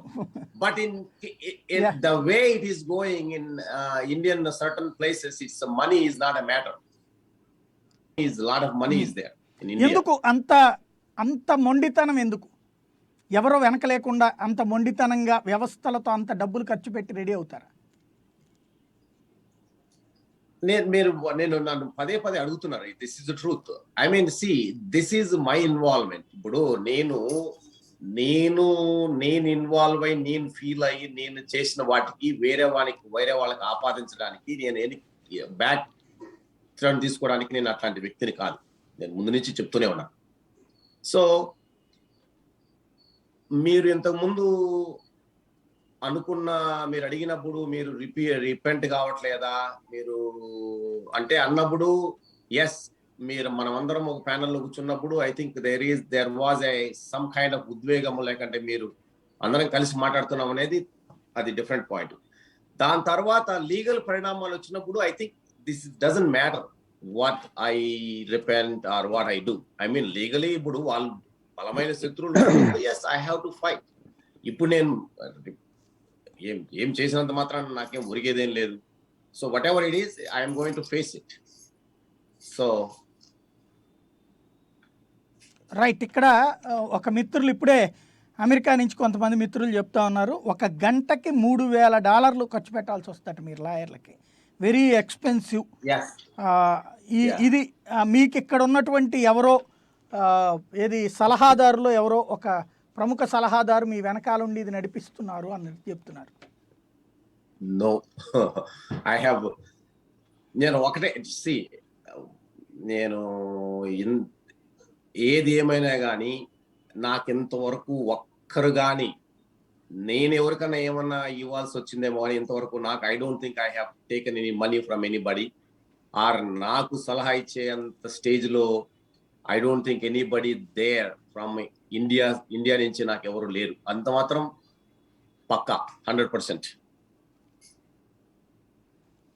Right, అంటే మీరు ఇక్కడ ఈ చేస్తున్నటువంటిది ఈ వ్యాఖ్యలు కానీ ఇదంతా న్యాయ వ్యవస్థ మీద పోరాటం, ఒక వ్యవస్థని కించపరచకూడదు, ఒక వ్యవస్థని అవమానించకూడదు అన్నటువంటి ఫీలింగ్ లేదా? వ్యవస్థ సక్రమంగా పనిచేస్తే నాకు కూడా ఫీలింగ్ ఉండేదేమో, ఎస్ నేను చేసే తప్పని. కానీ పని చేయడం లేదనే కదా నేను చేసింది. ఇప్పుడు అక్కడ అమెరికన్ కోర్టులలో ఇక్కడ వ్యవస్థ గురించి అట్లాంటి ఆర్గ్యుమెంట్స్ ని యాక్సెప్ట్ చేస్తారా? ఏమండి? అమెరికన్ కోర్టులలో ఇక్కడ వ్యవస్థ గురించి మీరు కామెంట్ చేసేందుకు అధికారం ఇస్తారా వాళ్ళు, లేకపోతే ముందుగానే పంపించేటువంటి విధానం ఉంటుందా? మీరు మీ అటార్నీస్ ఏం చెప్పారు తెలీదు ఈ ట్రీటీ ప్రకారం? ఐ థింక్ ఇప్పుడు ఎక్స్ట్రాడిషన్ ట్రీటీలు వీరు ఏదైతే ఆ ఐపీసీ సెక్షన్ల ప్రకారం పెట్టిన కేసులు అవన్నీ ఇంటర్పోల్లో ఏ విధంగా చెల్లుబాటు అవుతాయి, ఎక్కడైతాయి, ఏమనేది I think it takes that is the way to go. So I cannot say anything right now. Right. అంటే ఫెడరల్ కోర్టులో దీని మీద మీరు ఏమన్నా ముందుగా ఛాలెంజ్ చేయబోతున్నారు? అంటే ఇట్లాగే నన్ను, అంటే మీరు అన్నారు ఇందాక సూట్ వేస్తానని చెప్పేసి, లైక్ సిబిఐ వేసిన దాని బిఫోర్ వీళ్ళు రాకముందే మీరు వేస్తారా? We need more information where we can see. ఇది ఒకటి. ఎందుకంటే ఇప్పుడు నేను వెళ్ళి మీ కోర్టులో అయితే వేయలేను. I think I still want to get more information from Interpol and these areas where we want to. నా అటార్నీ ఫస్ట్ మొట్టమొదటి కలిసి అతను I think let's look into it అన్నాడు కానీ, but of course we're much more concern about what is gonna come to us, what is local authorities కానీ లోకల్కి ఎక్కడికి వస్తుంది ఆ ట్రీటీస్, ఏమంటారు ఇదంతా చూసినప్పుడు? అంటే అక్కడ ఉన్నటువంటి కోర్టులలో దీని మీద వాదనలు జరుగుతాయా, నేరుగా అసలు ఏ వాదనలు లేకుండా ఈ ట్రీటీ ద్వారా తీసుకొచ్చేయడానికి వీలుంటుందా? ఇప్పుడు ఇది జరిగింది ఒక సైబర్ డిఫర్మేషన్ అంటారు సాయి గారు దీన్ని. అది జరిగిందంతా కూడా ఇంటర్నెట్ లో జరిగింది. ఈయన ప్రత్యేకంగా మనకి ఏది రాసి పంపించిందో లేకపోతే ఆడియో క్లిప్పింగ్స్ మనకి వీడియో పంపించింది కాదు. ఆయన చేసిన పోస్టింగ్స్ ఏవైతే ఇప్పుడు అభియోగం అవ్వబడి ఉన్నాయో అవన్నీ మన ఇంటర్నెట్ లో జరిగినాయి. సో ఇంటర్నెట్ కి సంబంధించిన లా వేరే ఉంది, అలానే మామూలు క్రిమినల్ అఫెన్సెస్ వేరే ఉంది. దాని ప్రొసీజర్స్ నేను మాట్లాడుతాను. మనకి ఇండియాలో తీసుకుంటే మనకి ఐపీసీ ఫస్ట్ తీసుకుంటే బేసిక్ లా ఇది ఏది అఫెన్స్ అనేది చెప్తుంది దీనిలో. సో ఆ అఫెన్స్ ఏంటి అనేది ఫస్ట్ మనకి తెలిస్తే ఏ సెక్షన్ కింద ఉంటుందో చెప్తే దాన్ని బట్టి ప్రొసీజర్ కోడ్ వేరే ఉంటుంది, ఏ ప్రొసీజర్ వాడాలండి. అలా దానికి సబ్స్టాండేటివ్ లా అంటారు. అంటే ఏది ముందు నేరం, అంటే ఒక మర్డర్ చేస్తే ఇది మర్డర్ అని చెప్పేది ఒక ఐపీసీ, దానికి పనిష్మెంట్ ఐపీసీ చెప్తుంది ఏ సెక్షన్కి వెళ్ళాలి, దాన్ని ఎలా చేయాలి, ఏ కోర్టు చేయాలనేది నాకు నేను విన్నది ఒకసారి మిమ్మల్ని అడుగుతున్నాను ఒక పాయింట్. అమెరికా భారత్ల మధ్య కుదిరిన ఒప్పందంలో అక్కడ ఇక్కడ ఒకటే తరహా నేరం, ఒకటే తరహా అంశం అన్నటువంటి దాంట్లో మాత్రమే బదలాయింపులు ఉంటాయి, ఈ ఇచ్చిపుచ్చుకోవడాలు ఉంటాయి, మిగతా వాటికి ఉండదు. లైక్ ఇప్పుడు టెర్రరిస్ట్ యాక్టివిటీ అమెరికాకి క్రైమే, ఇక్కడ క్రైమే, ఇట్లాంటి వాటికి ఉంది తప్పించి మిగతా వాటికి లేదు అన్నటువంటి మాట విన్నా. ఎంతవరకు వాస్తవం అది? కొన్నిటి వరకు వాస్తవం సాయి గారు. అందుకే నేను ఖచ్చితంగా స్టార్ట్ చేసింది మీకు సైబర్ డిఫర్మేషన్ తో మొదలు పెట్టాను. ప్రభాకర్ గారి కేసుని మనం చూడాల్సిన యాంగిల్ డిఫరెంట్. మామూలు మర్డర్ కేసులో, మామూలు టెర్రరిస్ట్ కేసులో ఏదో ఆయుధాలు సప్లయో లేకపోతే మనీ లాండరింగో అలా చూడకూడదు. ఇది సైబర్ క్రైమ్. సైబర్ క్రైమ్ లో ఒక సపరేట్ గా డిఫర్మేషన్, అంటే మనం ఏమంటారు, మా డిఫర్మేషన్ అంటే ఎవరిదన్నా పరువు మర్యాదలకి భంగం కలిగించే ఏదైనా అఫెన్స్ ఉంటే, ఏదైనా క్రిమినల్ అఫెన్స్ ఉంటే దాన్ని క్రిమినల్ డిఫర్మేషన్ అంటారు. అలాగే మన పత్రికల్లో వచ్చే వాటిని ఆర్టికల్స్ లో వాటిని క్రిమినల్ గా తీసుకోవచ్చు, సివిల్ గా తీసుకోవచ్చు. మనకి 499 ఐపీసీలో ఇది డిఫైన్ చేయబడుతుంది ఈ అఫెన్స్ ఏంటని. ఎవరిదన్నా ఒక పరువు మర్యాదలకు సంబంధించిన సిస్టమ్ అవ్వచ్చు, మనుషులు అవ్వచ్చు, ఏదైనా అవ్వచ్చు, దానికి సంబంధించిన పరువు మర్యాదలకు భంగం కలిగిస్తే దాన్ని డిఫర్మేషన్ అంటారు. అది ఇంటర్నెట్ లో జరిగితే సైబర్ డిఫర్మేషన్ అంటారు. ఈ సైబర్ డిఫర్మేషన్ ని మనకి 2000 సంవత్సరంలో ఐటీ యాక్ట్ వచ్చినప్పుడు దీన్ని ఇంట్రడ్యూస్ చేయడం జరిగింది, 66A సెక్షన్. దీన్ని 499 ఐపీసీకి కలిపారు. 2009లో ఐపీసీ అమెండ్ చేసి ఈ 66A సెక్షన్ ని 499 ఐపీసీ సెక్షన్ తీసుకొచ్చి కలిపారు. దీన్ని మనం ఇప్పుడు అమెరికాలో ఎగ్జిక్యూట్ చేయాలి. ఇండియాలో ఉన్న ఈ అఫెన్స్ ని అమెరికా నుంచి ఆయన వీడియోస్ రిలీజ్ చేయడం జరిగింది కాబట్టి ఇది అమెరికాలో మనం ఎగ్జిక్యూట్ చేయాలన్నప్పుడు ఏమవుతుంది, మనకి ఇందాక అనుకునే ఇంటర్నేషనల్ ట్రీటీ వస్తుంది. 1997లో మనం అనుకున్న ట్రీటీ ఏదైతే మీరు కూడా రిఫరెన్స్ చేస్తారో ఆ కండిషన్స్ వస్తాయి. అమెరికాలో దీనికి సంబంధించిన ఇంకొక యాక్ట్ ఉందండి, అదేంటంటే communications decency act 1996. Communications decency act 1996. ఈ యాక్ట్ ప్రకారం రెండిట్లో మాత్రమే ఎగ్జామ్షన్ ఉంటుంది ఆయనకి, ఫెయిర్ కామెంట్ అండ్ క్రిటిసిజం. ఈ ఫెయిర్ కామెంట్ క్రిటిసిజం చేసినప్పుడు మళ్ళా వాళ్ళు తీసుకునే ఏంటంటే యాక్చువల్ మ్యాలిస్ అన్న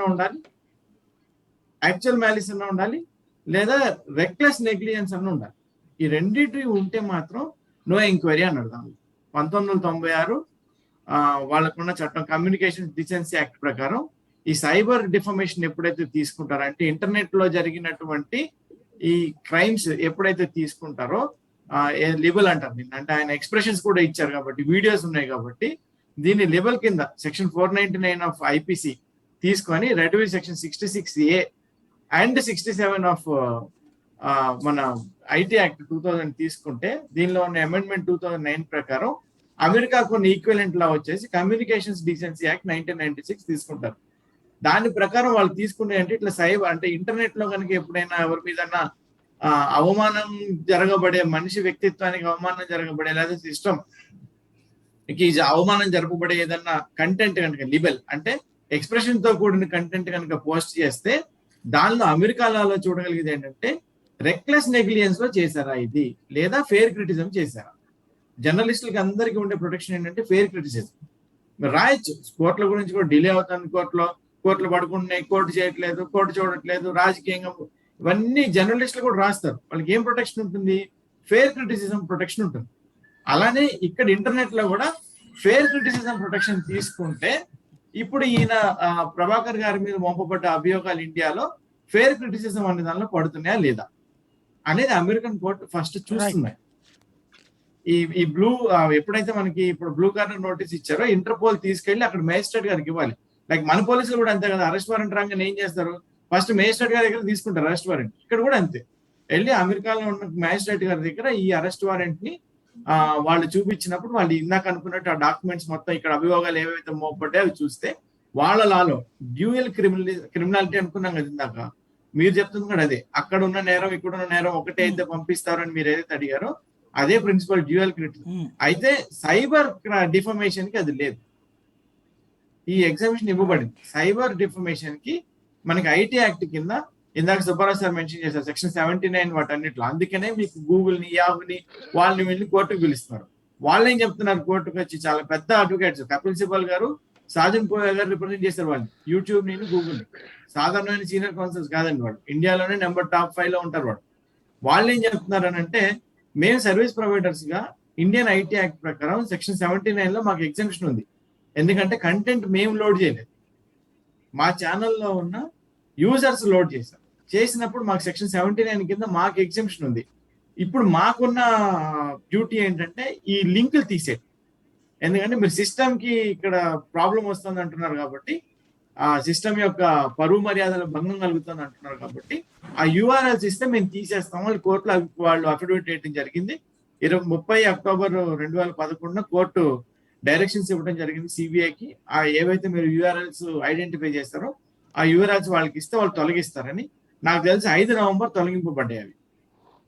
ఇంకా ఫేస్బుక్ లో ఇందాక ప్రభాకర్ గారు చెప్పినట్టు ఫేస్బుక్ లో కంటెంట్ ఇంకా తీయలేదు, ఎందుకంటే ఫేస్బుక్ లో ఆయన డెరగేటరీ తీయలేదు. మీకు మెయిన్ గా తీసుకునే వర్డ్స్ ఏంటంటే డెరగేటరీ ఉండాలి, సిస్టమ్ ని డెరగేట్ చేస్తున్నారు. అయితే ప్రభాకర్ గారి విషయంలో, ప్రభాకర్ గారు డోంట్ టేక్ ఇట్ పర్సనలీ, నేను ఇక్కడ ఉన్న అభియోగం మాత్రమే చెప్తున్నాను. ప్రభాకర్ గారి విషయంలో ఏం జరుగుతుందంటే, ఢిల్లీ నుంచి కూడా కంప్లైంట్స్ సిబిఐకి రిఫర్ చేయబడి, ఇప్పుడు ఈ బ్లూ నోటీస్ లో మన హైకోర్టు జడ్జిల మీద చేసిన కంప్లైంట్ చేసినట్టున్నారు, చేసిన కేసులు కూడా అవి రిఫర్ చేయబడ్డాయి. దానిలో వైస్ ప్రెసిడెంట్ ఆఫ్ ఇండియా ఉన్నారు, ఉపరాష్ట్రపతి ఉన్నారు, లోక్సభ స్పీకర్ ఉన్నారు అందరితో పాటు. సో ఇది మీరు అమెరికాలో కేసు తీసుకుంటారా, ఇది వాదన జరుగుతుంది అమెరికాలో లేదా అని మనం మాట్లాడేటప్పుడు ఫస్ట్ గా మనం గమనించాల్సింది ఏంటంటే, 3 ముఖ్యమైన పిల్లర్స్ ఏవైతే ఉండే మన రాజ్యాంగంలో, ఒకటి న్యాయ వ్యవస్థ, హైకోర్టు జడ్జిలు, 2 ఉపరాష్ట్రపతి గారు, మనకి బ్యూరోక్రసీ సైడ్ నుంచి తీసుకుంటే అడ్మినిస్ట్రేటివ్ సైడ్, ఎగ్జిక్యూటివ్ సైడ్ ఉపరాష్ట్రపతి గారి మీద అభియోగాలు ఉన్నాయి, 3 లోక్సభ స్పీకర్ గారు లెజిస్లేచర్ లో అభియోగాలు ఉన్నాయి. 3 పిల్లర్స్ మీద అభియోగాలు మోపబడ్డాయి సిబిఐలో. ఇది మనకి చాలా క్రిటికల్ అంశం ప్రభాకర్ గారి విషయంలో.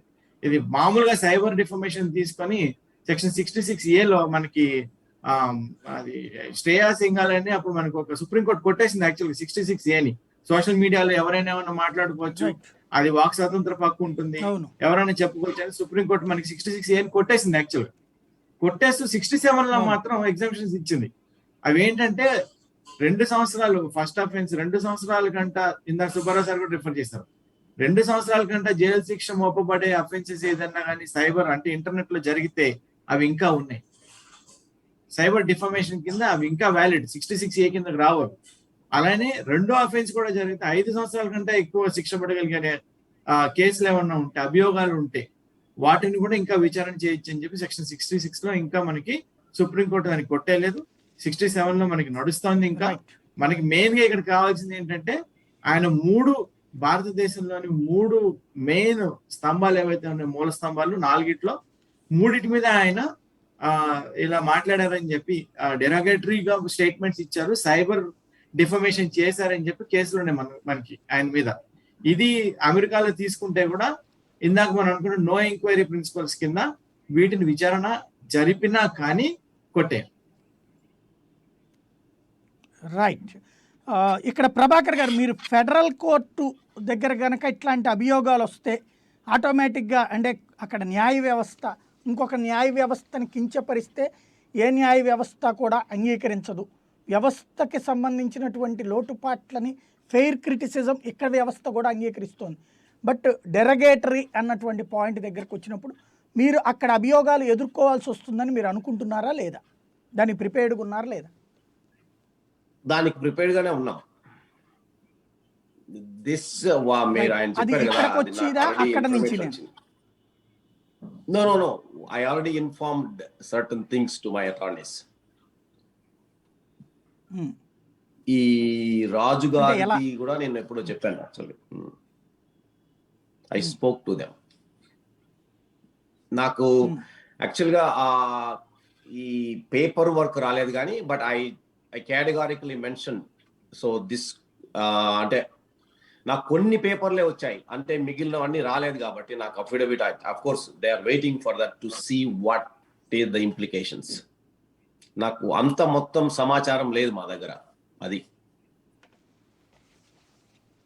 ఆ అఫిడవిట్ తీసుకోవడానికి మీ దగ్గర ముందుగా అంటే ఇక్కడ ఇప్పుడు ఉంది యాంటిసిపేటరీ బెయిల్ అప్లికేషన్, ఇదిగో ఇట్లాగా నన్ను ఏదన్నా చేయబోతున్నారు అన్నటువంటిది, అట్లాంటి సిస్టమ్ ఏమైనా ఉంటుందా? నా బికాస్ ఎక్స్ట్రాడిషన్ ట్రీటీలో జరిగే మొట్టమొదటి పరిణామం లోకల్ లా ఎన్ఫోర్స్మెంట్ దగ్గరికి వస్తుంది యాక్చువల్గా అది. సో నేను వాళ్ళని వెళ్ళి కలిసాము, అలర్ట్ చేసాము. So that's how I'm protecting my self right now. So court వరకు పోయినప్పుడు ఐ థింక్ లోకల్ ఎన్ఫోర్స్మెంట్ వరకు అయితే మేము ఆల్రెడీ పెట్టుకోండాం. So this is what is happening అనేది. సో దే మే తప్పు చేశారు అనలేదా? No, I mean they don't know. So they local law enforcement అంటారు కదా, వాళ్ళకి వచ్చేది ఏంటంటే పలాని వ్యక్తిని పలాని అడ్రస్ లో ఉన్న వాళ్ళని తీసుకురండి అనే దానికే ఉంటుంది, అంతేగాని దే ఆర్ నాట్. బట్ నా లోకల్ సుపీరియర్ కోర్ట్ అని ఉంటుంది, మా కౌంటీస్ అని అంటారు మా దగ్గర. అంటే of course wear ever I live అక్కడే సుప్రీం కోర్ట్ అంటారు. Of course is superior court అంటారు ఇక్కడ, అంటే ఆ కౌంటీకే పెద్ద court. Then probably after that maybe federal law both of them. First I want to go to superior court instead of going to the federal court. So nenu superior court lo that is where my paridhi. So that's, I think beyond that we're going to go to federal law. That's where the Interpol people and other people comes. అంటే ముందుగా నేను ఇందాక non bailable వారెంట్లు వచ్చేటప్పుడు before వీళ్ళు ఇక్కడ ఇండియాలో ఉండేది ఏంటంటే యాంటిసిపేటరీ బెయిల్కి అప్లై చేస్తుంటారు, నన్ను అరెస్ట్ చేయడానికి వీల్లేదు, నా వాదనలంతా అట్లాంటిది ఏదన్నా ఉందా? నో. సో మేము దీని వల్లనే నిన్న వెన్స్డే మేము కలిసాం. యాక్చువల్గా Wednesday I spoke to the criminal justice attorney who is taking care of my case here. So మేము కలిసి మాట్లాడి లోకల్ ఎన్ఫోర్స్మెంట్ వాళ్ళతో మాట్లాడాం. So this is what you may get information, this is my client. So మీకేమన్నా వస్తే నాకు intimate చేయండి అనేది మాత్రం స్పష్టంగా చెప్పగలిగినాం. అది జరిగింది ఎంతవరకు. ఐ థింక్ నాకు సండే మీటింగ్ ఇప్పుడు మీకు అదే అటార్నీతో. ఈ లెక్కన మీరు ఇవాళ ఇక్కడ మీ యుఎస్ఏ వాళ్ళు చెప్తున్న లెక్క ప్రకారం మీరు 7.5 కోట్ల రూపాయలు ఖర్చు పెట్టాల్సి వస్తుంది ఇండియన్ కరెన్సీ లెక్క ప్రకారం ఫర్ ఓన్లీ ఈ బిఫోర్ ఇష్యూస్. 1 million తర్వాత అంటే చూస్తే 5 చాలా కోట్ల. పెద్ద ఎత్తున అవుతుంది. I mean, దాదాపు yes. అంతంత ఖర్చు పెట్టి ఎందుకు ఇంతగా ఒక వ్యవస్థతో కొట్లాడాల్సిన పరిస్థితి, ఎందుకు నాకు ఇదంతా అని అనిపించట్లేదా, లేదా మీ ఇంటెన్షన్ ఏంటి అసలు? నా ఇంటెన్షన్ ఏంటి అని నేను ఐ థింక్ క్లియర్ గా చెప్పాను. నేను ఒకసారి ఒక పని నేను ఒక దాన్ని నమ్మిన తర్వాత ఒకటి చేస్తున్న తర్వాత దాని ప్రకారం పోతూ ఉంటాను. నాకు తోడు వస్తారా తోడు రారా లేకంటే ఏంటా అనేది నేనే తెలుసుకుంటాను. సో నేను ఎంతకంటే మీకు ఇంకేం చెప్పలేను. ఐ థింక్ మీరేమంటున్నారు నా వెనకాల ఇంకా ఎవరన్నా వైసీపీ వాళ్ళు ఉన్నారా అని ఒకటి అది మాత్రం లేదు. ఎందుకంటే క్లియర్ కట్ ఒకవేళ ఎవరు రారు అంటే ఇప్పుడు నాకు ఇవన్నీ తెలుసు. నేను ఐ థింక్ ఇది ఇట్లాంటి జర్నీస్ కొన్ని చేశాను. నేను చిన్న జర్నీస్ చేశాను నా జీవితంలో ఇంతకు మునుపు కూడా. But I knew what is gun come. So అంత నాకు మీరు ఏమన్నా అనుకోండి, నాకు ఎవరు డబ్బులు ఇవ్వడం లేదు, నాకు వైసీపీ వాళ్ళ వెనకాల లేదు, అది మాత్రం గ్యారెంటీ. సో నాది నా ఫైట్. అలా కాదు, ఇప్పుడు మీరు వ్యక్తిగతంగా సాధారణంగా ప్రపంచంలో ఎవరైనా సరే తనకేదన్నా ఇష్యూ అయినప్పుడు తన బాధ గురించి పోరాడతారు, ఎంతకైనా పోరాడతారు. ఇక్కడ మీ పోరాటం అనేటువంటిది ఒక వ్యవస్థ మీదకి వెళ్ళిపోయారు. ఒక వ్యవస్థ కాదు, 2-3 వ్యవస్థల మీదకి. అంటే మీకు దీంతో అసలు ఏమాత్రం సంబంధం లే. భావాలు అంటారా, వ్యక్తిగత భావాలు ప్రతి ఒక్కళ్ళకు ఉంటాయి. అందులో ఏది ఎక్స్ప్రెసివ్ ఏది ఎక్స్ప్రెస్ చేయకూడదు అనేటువంటి రిస్ట్రిక్షన్స్, అంటే హక్కులు ఎవరికైతే ఉంటాయో బాధ్యతలు కూడా వాళ్ళకు ఉంటాయి. మీరు ఇక్కడ బాధ్యత మరిచినటువంటి హక్కులు పొందే ప్రయత్నం చేస్తూ ఉన్నారు అన్నదే ఇక్కడ ప్రధానమైన. హక్కులు కూడా కాదు, విచ్చలవిడితనం వైపుకి వెళ్ళిపోయారు. అంటే ఒక స్టేజ్లో ఎక్కడికో వెళ్ళిపోయారు. అది మీకు ఎవరి మీద ప్రేమ లేకుండా, మీ వ్యక్తిగతంతో సంబంధం లేకుండా జరుగుద్దా? ఎవరు మీకు సంబంధం లేకుండా? అది నా మీద నాకే ప్రేమేమో. అంటే నేను ఎవరి మీద చూపించగలను ఇప్పుడు? అంటే నా మీద నాకున్న నమ్మకము, దాన్ని ఏమైనా అనుకోవచ్చు నువ్వు. Of course what ever you call it, what ever you name it. ఇప్పుడు నేను దాన్ని ఇప్పుడు ఇక్కడ కూర్చొని మనం మాట్లాడుకున్నంత మాత్రాన అది ఒకరికి ఆపాదించడానికి కానీ లేకంటే ఇంకొకరికి చెప్పడానికి కానీ it's I mean this is not the time or I mean this is nothing. So నేనే తీసుకుంటాను. So nothing. ఇప్పుడైతే భయం వచ్చిందా లేదా మీకు? వ్యవస్థలు ఇక్కడ దాకా వచ్చేసింది కాబట్టి ఇక నాకు ఏదో ఒక రోజున జైలుకు వెళ్ళక తప్పదు అన్న భయం వచ్చిందా రాలేదా? నో, నాకైతే భయం రాలేదు. సో మీ కుటుంబ సభ్యులకి, బట్ ఆఫ్ కోర్స్ మీ కుటుంబ సభ్యులకి ఆఫ్ కోర్స్ ఎందుకు ఇదంతా మీరు అనవసరంగానే అంటలేదా? That is there for long time. So అది ఆఫ్ కోర్స్ వాళ్ళతో నేను పెద్ద డిస్కస్ చేయను కాబట్టి ఐ థింక్ వాళ్ళు చూసి చూడనట్లుంటారు, లేకంటే వాళ్ళకు తెలియదు. చాలా వరకు నేను చెప్పను. ఎస్, చెప్పలేదు. అఫ్ కోర్స్ అంటే దాని ఇంట్రికసీస్ నేను చెప్పలేదు కదా. సో దానివల్ల వాళ్ళు మామూలుగా నడుస్తూ ఉంటారు. So I don't want to disturb. Right. ఇక్కడే శాంతి ప్రసాద్ గారు, సాధారణంగా ఇప్పుడు మనం చూసాం టెర్రరిస్ట్ యాక్టివిటీల్లో అరెస్ట్ అయినటువంటి వాడు కూడా అప్పట్లో ఇండియాలో జరిగిన హైదరాబాద్ బాంబు పేలుళ్ళు ఇట్లాంటి ఇష్యూస్లో ఇన్ఫర్మేషన్ వాడి దగ్గర నుంచి తీసుకున్నప్పుడు కూడా ఇండియన్ అధికారులు అక్కడికి వెళ్ళి తీసుకున్నారు. వాడిని ఇప్పుడు అక్కడ జైల్లోనే ఉంచారు. ఇండియాలో పేలుళ్ళకి కారణమైనటువంటి డేవిడ్ హ్యాడ్లీ అనుకోండి సంథింగ్ వాడు. అట్లాగా అంటే అంత సీరియస్ ఇష్యూలో కూడా అక్కడి నుంచి పంపించింది లేదు అమెరికన్. బట్ ఇక్కడ యాక్ట్ ప్రకారం అక్కడ విచారించి శిక్షించడానికి అవకాశం ఉంటుందా? ఇక్కడికే తీసుకురావడానికి అవకాశం ఉంటుందా? గతంలో ఎవరినైనా అట్లా ఇండియాకి తీసుకొచ్చిన పరిస్థితులు ఉన్నాయా? మీకు వెస్ట్ బెంగాల్ ఒక ఇన్సిడెంట్ జరిగిందండి. స్వీడిష్ పీపుల్ అనుకుంటాను, వాళ్ళు ఇక్కడ బెయిల్ తీసుకున్న తర్వాత they Ryan away from India. తర్వాత ట్రయల్ కి వచ్చేటప్పటికి వాళ్ళని న్యాప్ చేసి తీసుకురావాల్సినప్పుడు లీగల్ బ్యాటిల్ జరిగింది. నేను అంటే ఇటువంటి ఇన్సిడెంట్ ఉందంటే చెప్తున్నా. అయితే అక్కడ ఉమ్, కోర్టు ఏం అమెరికాది నేను జరిగిందంటే అడిగేది. వీళ్ళకి మానవ హక్కుల ఉల్లంఘన జరగకుండా చూడమని మటుకు అడిగిన తప్పితే ఇతరత్ర విషయాల మీద దృష్టి పెట్టలేదు. మనం వాళ్ళ ఆ రకంగా అండర్టేకింగ్ ఇచ్చాం ఉమ్, సరే, అది వేరే విషయం. ఇక ఇది um, first of it's kind. ఇందాక మా సోడాకర్ చెప్పినట్లు అయితే మేమేంటంటే లీగల్ గా we don't want give knowledge to him. ఎందుకంటే ఇస్తే మళ్ళీ ఏదైనా ఉమ్, లూప్ హోల్స్ ప్లగ్ చేసుకుంటాడు. Let him face is peril. అది ఫైనాన్షియల్ కావచ్చు, ఇతరత్ర కరెక్ట్. కావచ్చు. అతను let him take his own advise and let him pay whatever he earns. అందుకనే మేము ఏంటంటే కొంత రిస్ట్రైన్ మెయింటైన్ చేస్తాం. రెండోది మీకు కూడా ఒక చిన్న ప్రశ్న వేస్తా సాయి గారు, ఏమనుకో దయచేసి. ఉమ్, అసలు ఈ రోజు మా వైసీపీ ఉమ్. మిత్రులు ఎందుకు రాలేదు? మా లీగల్ సెల్ జనార్దన్ రెడ్డి గాని మీరు కాంటాక్ట్ చేయలేదా? పిలవలేదండి. అంటే మాకు సోర్స్ 4 ఉంటుంది లైవ్లో, 5వది పెడితే ఒకళ్ళని తీసేస్తూ ఉండాలన్నమాట. బయట నుంచి లైవ్లు ఓకే కదా, ఓకే స్టూడియోకి ఎవరైనా వస్తే కనుక అప్పుడు సెట్ చేసుకోవచ్చు. అందుకని ఛాన్స్ లేక ఆగామన్నమాట ఇక్కడ.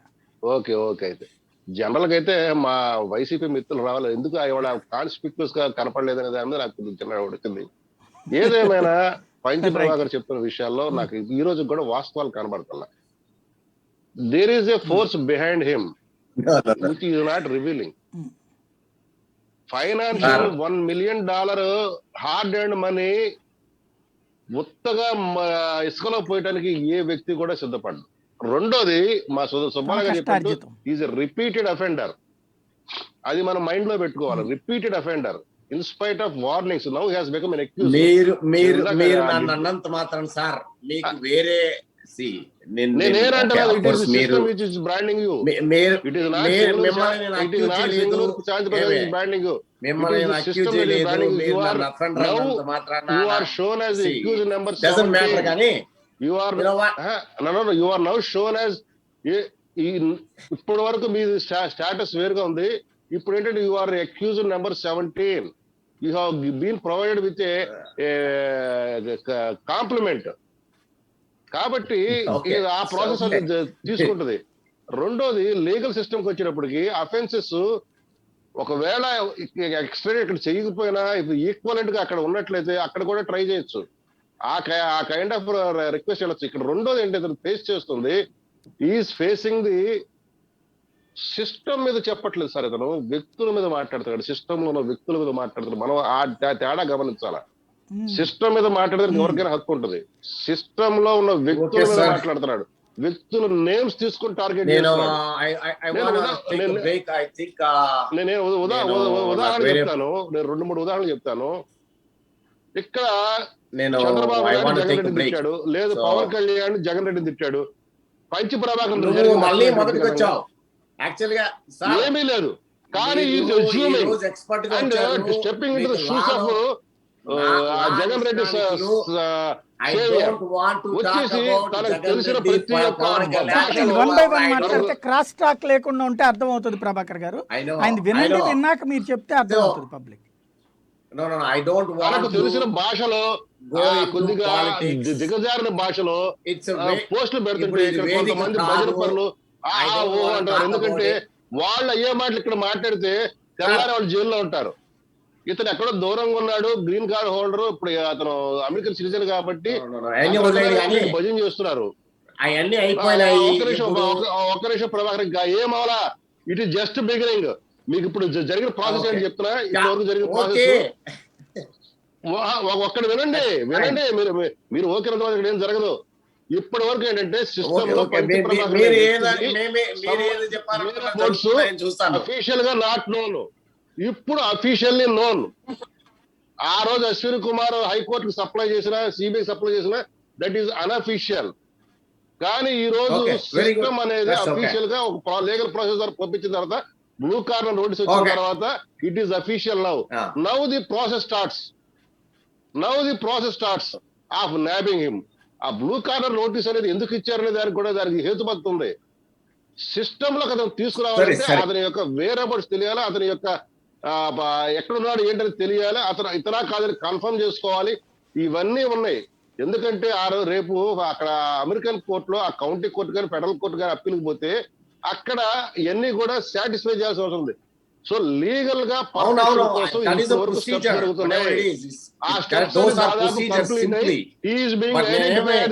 The same person and is residing it so and so address. అది అయింది. రెండోది ఇప్పుడు ఏంటంటే ఇప్పుడు ఇందాక చెప్పినట్టుగా FBI is having an I on him. అతను వాచ్ చేస్తుంది ఈ రోజు. అతను న్యాప్ చేయకపోవచ్చు కానీ it is watching, is under it surveillance of FBI. అంతవరకు మరి Okay. ఇది వాస్తవం. అతను నా చెప్పినా దగ్గరే చెప్పకపోయినా నేనే మాట్లాడుతుంటాను. నాకు సర్వేలెన్స్ చేస్తారో లేదో అది వేరే విషయం. సార్ ఇక్కడ మాకు మర్డర్ చేసే ముద్ద కూడా పోలీసులతో మాట్లాడుకుంటారు. అరే నువ్వు పారిపోరా అని చెప్తారు. అంత మాత్రం దొరకకుండా పోడు, వాడి చివరికి జైల్లో పెట్టకుండా పోరు. సో నాకు ఈ కాకుండా బుక్ స్టోరీస్ వద్దు. సిస్టమ్ ఏం చేస్తాము? ఎందుకంటే నేను క్రిమినల్ ప్రాక్టీస్ చేసేవాడిని. ఏం చేస్తాము? ఇప్పుడు నేరస్తులకి పోలీసులకి ఆ మాత్రం లింక్ ఉండబట్టే అంత ధైర్యంగా ధీమాగా నేరాలు చేయగలరు. So leave it that side. అది ఇప్పుడు వరకు లీగల్ ప్రాసెస్ లో ఇతను ఐడెంటిఫికేషన్, ఇతను వేరే బోర్డ్స్ తెలుసుకోవడం కోసం జరిగిన ప్రాసెస్ అంతా కంప్లీట్ అయ్యింది. సో లీగల్ గా ఒక అంకానికి రైట్ తెరపడింది. ఓకే, రెండో చాలా అంకానికి మంచిది. ఇప్పుడు వెళ్ళబోతుంది That's legal nice. Process. I think you are trying ఇప్పుడు to ఈ tell other ఫేస్ people రెండోది too. I'm good. ఏ ఒక్కరు మీలాగనే చాలా కూడాను మంది తన apply- హార్డ్ అండ్ మనీ ఎవడో సమాజానికి నేను సేవ చేస్తున్నాను, ఆడు ఈడు తిట్టాడు కాబట్టి నేను ఆయన తిడతాను, లేకపోతే ఫలానా జడ్జి గారు ఆ పేరు తీసుకోవడం మరి అట్లా చేసింది ఇట్లా చేసింది. ఆ జడ్జి గారు ఏదైనా జడ్జిమెంట్ చెప్తే నీకేమైనా వ్యక్తిగతంగా హాని జరిగిందా? జరగలేదు కదా. కానీ నువ్వు So, నేను అవన్నీ తిట్టావంటే ఏం మాట్లాడను. మీరు నాకు ఎందుకు You are being- మాట్లాడుతున్నారు అసలు? కాదు this is what comes tomorrow. This is what comes tomorrow. Whatever it is, this is what you I are will going to face face- tomorrow. ఎందుకు చెప్పు మీరు నాతో ఇండియన్ సిస్టమ్ ఇస్ మాట్లాడలేదు? That Right. Much weak. నేను ఇంకా Is గట్టిగా that okay? మాట్లాడితే American system ఇప్పుడు వాళ్ళిద్దరు కూడా హైయెస్ట్ కరప్షన్ మీతో ఉంది పాటు panel లో అమెరికన్ వాళ్ళిద్దరు సిస్టమ్ లో. కూడా అమెరికన్ పోలీస్ వ్యవస్థలో హైయెస్ట్ మీరు- కరప్షన్ ఉంది. Yeah, ఇండియన్ yeah, వ్యవస్థ అంత yeah, yeah. లేదు. మీరు No, American no. System don't think that it is so sophisticated Sir. And so polished. It is the ఇప్పుడు మీనెస్ట్ మీరు నా సొసైటీ మీద sympathy ఇన్ ది వరల్డ్. చూపించినా, నేను మీ మీద It is the sympathy meanest చూపించినా society in the జరిగేది world. ఒకటే. ఇట్ విల్ Legal గా always try fight to protect చేయాలి. His skin. ఎందుకు చెప్పు తన స్కిన్ మాటలు? దెబ్బ వస్తుంది అనుకుంటే తను చేస్తుంది తప్ప పక్కనోడు Right, పోతాడంటే right, అది right. పట్టించుకోదు. So you are in that ఒక్క నిమిషం కాబట్టి Okay, గురించి రండి. American Right, government right. పోరాడదు, అమెరికన్ సిస్టమ్ ఒక్క నిమిషం ఇండియన్ Okay, సిస్టమ్ okay. వచ్చినప్పటికి Right, ఇక్కడ right. ఇండియన్ సిస్టమ్ వచ్చినప్పటికి it is the government now taking the responsibility because judiciary interfered. Okay. దాని యొక్క ఔన్నత్యం లోవర్ అయింది కాబట్టి expenses are not the question now. Indian Right. legal system will fight tooth and nail to nab him, to grab him, and to get him Okay. to the Right. this soil. ఓకేనండి. Right. Right. ఇక్కడ Bye. ఒక్క నిమిషం I పండు don't Prabhakar know. గారు ఒక్క మాట Thank you. Thank you. ఒక్క మాట ప్రభాకర్ Just గారు. సినిమా మొదలైంది. ఇప్పుడు వరకు Federal- సినిమా మొదలైతే ఒక్క నిమిషం, Okay, ఒక్క okay. నిమిషం. That's సినిమా very- ఒక్క నిమిషం మొదలు- శాంతి ప్రసాద్ గారు ప్లీజ్ ఒక్క నిమిషం. ఇక్కడ ప్రభాకర్ గారు ఇక ఒక పాయింట్ ఏంటంటే అక్కడ ఉన్నటువంటి వ్యవస్థలలోనైనా మీకు శిక్ష తప్పదు అని మీకు మీ లాయర్లు చెప్పట్లేదా? అంటే ఇక్కడ అభియోగాలతో అక్కడ విచారించచ్చు అమెరికన్ పౌరులు బేసికలీ ఐ కాబట్టి. Showed them. సి ఒక 2 weeks ముందర నేను నా వీడియో లింక్స్ అన్ని నేను చూపించాను వాళ్ళకి యాక్చువల్ గా. But I think I interpreted them what it is. But అప్పుడు దాని ప్రకారం, సో వాళ్ళ అంచనా ప్రకారం, so that is not a crime. So let's see what they made. మీరు ఇప్పుడు ఏదో చెప్పారు కదా, that's exactly what they were waiting, what they are gonna file through. So అప్పుడు అంటే 2 weeks ముందు ఉన్నది వేరు, ఇప్పుడు వేరు కదా. So now I'm going, they are waiting for the what is gonna come up. నేను అప్పుడు ఆ URL లింక్స్ అవి చూపించినప్పుడు I think we were having like a 2-3 hours conversation and then I tried to interpret them. So basically na criminal justice lawyer చూసాడు వాటిని. So అతను ఆయన అభిప్రాయం ప్రకారం let's find it out. I don't think they are going to be a problem here, but see the other conditions now what they are coming up, I think that's the reason why I hired Interpol attorney. So I think that's where I am going, but let's see, I mean, how it just goes. Right. ఒక మాట ఫైనల్గా చెప్పండి, ఈ సిస్టంతో అనవసరంగా నేను పెట్టుకున్నాను, ఎందుకు ఈ నా వ్యక్తిగతంగా ఇక్కడ దాకా వెళ్ళాను అనేటువంటి రిపెంటెన్స్ వచ్చి మీరు ఎన్నిసార్లు అడిగినా నా సమాధానం అదే. ఇప్పుడు పెట్టుకున్నా పెట్టుకోకపోయినా నేను ఏం చేయాలో అది చేయాల్సిందే. ఏమే ఇప్పుడు దానికి నేను అదే ఇప్పుడు ఆ స్టేజ్ దాకా వచ్చింది నా పొరపాటు అని అనిపించట్లేదా అంటున్నా. ఇప్పుడు అనిపిస్తుంది సార్, Why should ఇప్పుడు అనిపిస్తుంది. see మీరు ఒకటండి నేను మీరు అఫ్ కోర్స్ నేను కూడా చివరికి హరిశ్చంద్రుడి కాటికి మీ మనుషులంటే గౌరవం ఉంది. But at this moment I don't want to say anything. నాకు ప్రతి ఒక్క ఎవరైనా కానీ గౌరవము మర్యాద అనేది ఉంది. నాకు భారతదేశం అంటే ప్రేమ, నాకు అన్ని ఉన్నాయి. అది వేరే విషయం, పక్కన పెడదాం. దాని వల్ల నాకేమి ఒరిగేది లేదు ఇప్పుడు ప్రస్తుతానికైతే. I think I want to proceed the way I want to proceed. నేను ఏదో మళ్ళీ of course I don't want to, అంటే ఒకసారి ఒక నిర్ణయం తీసుకున్న తర్వాత దానికి కట్టుబడి ఉంటాం అంతేగాని ఐ ఆల్వేస్ లైక్ పీపుల్. ఇప్పుడు మన ఈ ప్యానల్లో ఉన్న వాళ్ళని కూడా నేనేమి వాళ్ళు of course once I see their faces, once I speak to them, then I have a best regards whatever it is. I don't want to misspeak about them. Even ఏమన్నా చేసేది కంటే ముందే చేస్తారు. But I'm not going to do that. See, this is my nature. But I don't want to talk about other than these details. That's it. Sai గారు ఇంకో చిన్న మాట చెప్తానండి. ఇక్కడ ఇంకో చిన్న మాట చెప్తాను. మళ్ళీ ఏదో ఇప్పటి వరకు ప్రభాకర్ తో జరుగుతున్న బ్యాటిల్ వచ్చి సిస్టమ్ బ్యాటిల్ చేస్తుంది. ఇంకా వ్యక్తులు ఇంకా సీన్ లోకి రాలా. ఒక్కసారి అతను ఇండియాకి వచ్చిన తర్వాత ఇక్కడ వ్యక్తులు మళ్ళీ కేసులు ఫైల్ చేస్తే he has to face that also. అవి ఎన్ నెంబర్ ఆఫ్ కేసెస్ అవుతాయి. రైట్, అంటే ఇక్కడికి వస్తే అందుకే కదా ఆయన రావట్లేదు. ఇక్కడికి వచ్చే ఉద్దేశం ఉంది, ఇక్కడికి వచ్చి ఫేస్ చేసే ఉద్దేశం ఉందా మీకు ప్రభాకర్ గారు? No. ఆయన ఉద్దేశాన్ని బట్టి ఉంది sir. System will examine to send him or not. Once system decide ఆయనకి వాళ్ళ యొక్క గాడ్స్ అన్ని పోతాయి. ఆయన ఏదో నేను అమెరికన్ సిటిజన్ అనుకున్న దానికి కూడా ఇబ్బంది కలుగుతుంది. ఒక మాట చెప్పండి, అమెరికాలో కామెంట్స్ చేయలేదు. ఒక్క మాట ఇక్కడ చెప్పాను మామూలుగా అలా కాదు, ఈ కేసులలో ఇలాగా ఇది హోప్ ఉంది హోప్ లేదు అనేటువంటిది ఫ్రాంక్ గా చెప్తారు అమెరికాలో అని చెప్తారు. అంటే నీకెందుకు నిన్ను చూసుకుంటానని కాకుండా ఇదిగో నీకు ఇందులో నెగిటివ్ ఉంది, నువ్వు అదే చెప్పరా అమెరికాలో కూడా నీకెందుకు నీకు సేఫ్ అని ఏం చెప్పరా, లేదా నువ్వు తప్పు చేసావని ఏం చెప్పరా? Sir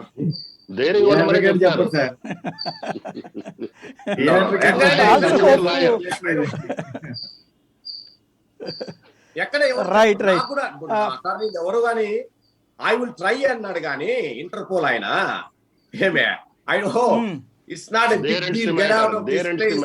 I don't think any no nobody says that. వాళ్ళందరూ ఏ ప్రయత్నించినా మీకు మిమ్మల్ని అంటే ఒకప్పుడు మిమ్మల్ని ఎవరు ముట్టుకోలేరు అనే స్టేజ్ నుంచి చివరికి అభ్యర్థించుకోవాల్సిన పరిస్థితి వచ్చింది అనేటువంటిది మీరు దెబ్బతినటం ఆరంభమైంది. అలాగే ఇంతకుముందు క్షమాపణలు చెప్పడానికి రెడీ అయ్యి ఆ తర్వాత ఇక ఏదో ఒకటికి నేనేం మాట్లాడలేనులే అనే స్టేజ్కి వచ్చిందంటే ఇది సిస్టమ్ మీ మీద కొట్టిన దెబ్బ అన్న భయం ఆలోచన ఇప్పటికి వచ్చిందా? ఇప్పుడు సి లీగల్ మ్యాటర్స్ రన్ అవుతాయి, ఉద్వేగాలు, sentiment, egos. I mean it's see this is a personality, you know. See I'm putting out, so it doesn't matter. So నేను ఎందుకంటే ఆ పరిస్థితులు ఇప్పుడు ఈ ప్యానల్లో ఉన్న వాళ్ళు మాట్లాడిన తరహాలో ఉన్నప్పుడు అఫ్ కోర్స్ ఆ టైంలో ఉన్నప్పుడు yes I think I agree with them whatever it they say. It's not that I'm disagreeing. But ఇప్పుడు ఐ డోంట్ వాంట్ టు. ఇప్పుడు దానివల్ల ఇప్పుడు సి వెన్ అదర్ వాళ్ళు other party, the party who is accusing me are coming with force, what it makes big difference for me. ఇప్పుడు మనమేం arbitration చేసుకొని ఇప్పుడు case ఏమి విత్డ్రా చేసుకోవట్లేదు కదా. But why should I make such comments? I mean it doesn't make sense for me. Lifelong face చేసే పరిస్థితి వచ్చింది, ఎందుకు నేను అనవసరంగా ఇలాంటి కెలుక్కున్నానని అనిపించట్లేదు అంటున్నా. ఐ డోంట్ నో, ఫ్యూచర్లో ఏమన్నా వస్తుందేమో అంటారు. I don't think so. I think I see future very clearly. Right. So whatever it is, I'm ready. నేను ఇప్పుడు కాదు, నీకు ఫస్ట్ మనం మొట్టమొదటి నుంచి కూడా చెప్తాను, నేను ఎప్పుడు కానీ నన్ను తీసుకోలేరు అని నేను ఇక్కడ కూర్చొని చెప్పలేదు. But I will face what ever it is అనే చెప్పుకుంటూ వచ్చాను. So whatever it comes I will take it how it comes. Feeling అయితే వచ్చింది. ఏంది రైట్, తీసుకెళ్లే అవకాశం ఉంటుంది సిస్టమ్కి అనే ఇదైతే ఇప్పటికి వచ్చింది. No we are working. సి అటువైపు నుంచి ఏమొస్తుందా అనేది చూసి మనము ఎస్ ఇటువైపు నుంచి మేము కూడా వర్క్ చేస్తున్నాను. ఎస్ ఆ ఫీలింగ్ అంటే ఫీలింగ్ అని కాదు. Right. Yes I have to be protecting my self, nothing else. Is feeling అంటే yes there is a feeling. Yes protecting my self, that is the feeling. Legal system లో ఉన్న చిన్న మాట చెప్తాను, అంటే మాకు ప్రాక్టీస్ ఇన్ వోగ్. సాయి గారు మీరు అనుమతిస్తే, మొదటగా ఏంటంటే చెప్పండి. ముద్దాయి తనకున్న ఆర్థిక బలం గానీ లేకపోతే ఇతరత్ర ఏదే శక్తులు తన వెనకాల కానీ రెచ్చిపోతాడు. తర్వాత నిక్కది మూమెంట్కి వచ్చినప్పటికీ ఆ శక్తులు ఎవరు వెనకాల ఉండరు. ఆ టైంకి వచ్చినప్పుడు ఏమవుతుందంటే అతను సిస్టమ్ అతను క్యాప్చర్ చేస్తున్నప్పుడు అతనుకున్న ఫైనాన్షియల్ రిసోర్సెస్ అన్ని కరిగిపోవడం మొదలెడతాయి. ఫైనాన్షియల్ రిసోర్సెస్ కరిగిపోయిన తర్వాత చివరికి అతను ఎంట్రాప్ అవుతాడు. చివరికి సిస్టమ్ లోకి రాక తప్పదు. పంచి ప్రభాకర్ అయినా సరే ఇప్పుడు ప్రస్తుతం అతని మీద ఫస్ట్ స్టెప్ మట్టి పడింది ఫైనాన్షియల్ రిసోర్సెస్. అతను ఇంతవరకు సంపాదించిన హార్డ్ అండ్ మరీ అంతా రేపు కరగబోతుంది. ఆ తర్వాత అప్పుడు ఇంపాక్ట్ పడుతుంది. ఆ ఇంపాక్ట్ పడిన తర్వాత ఖచ్చితంగా సిస్టమ్ ఓకేనండి. సి వై షుడ్ వి మీకు కాకపోతే ఫైనాన్స్ ఎవరైనా ఇస్తే ఇవ్వచ్చేమో కానీ అమెరికా సిస్టమ్ లో మీకు మిత్రులు సోదరులు వైసీపీ సోదరులు ఇస్తే నాట్ ఎవర్ లాస్టింగ్. అది ఏదైనా సరే చివరికి డ్రై అప్ అవ్వాల్సిందే. That's fine. మీరు మీ క్లయింట్స్ మీ యొక్క అభిప్రాయాలు మీ experience it is the practical system that we are experiencing. నేను ప్రాక్టికల్ సిస్టమ్ గురించి మాట్లాడుతున్నా. I don't want to talk about it. So I will talk about only already you are having an estimation of $1 million and you are preparing for it. Right. Yes, this is the first stroke of the system. The next step will come into. Okay, that's fine. Let it come. I will face it. Right? Okay. Right, thank you punch Prabhakar గారు, ముప్పాళ్ళ సుబ్బారావు గారు, శాంతి ప్రసాద్ గారు, సోడేకర్ గారు.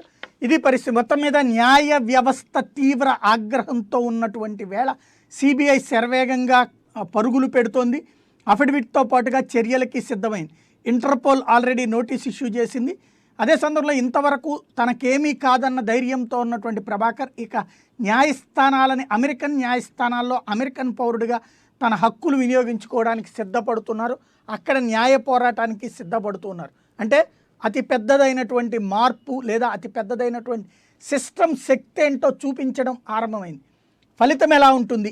వ్యవస్థలకి వ్యక్తి అతీతమా లేదా వ్యక్తి వ్యవస్థల్ని ధిక్కరించచ్చా? వ్యవస్థలో ఉన్నటువంటి వ్యక్తులని లక్ష్యంగా చేసుకుంటే అవతలి వ్యక్తులు అది రాజకీయ ఉద్దేశాలతో చేసుకుంటే దెబ్బతినక తప్పదా? ఈ అంశానికి సంబంధించి రాబోయే రోజుల్లో తేలాల్సినటువంటి అంశం. ఏం జరుగుతుందో చూద్దాం. ఇది అంశానికి సంబంధించి తాజా అప్డేట్తో సరికొత్త మరికా సబ్స్క్రైబ్ మేము ఉంటుంది. చూస్తూనే ఉండండి ప్రేమ.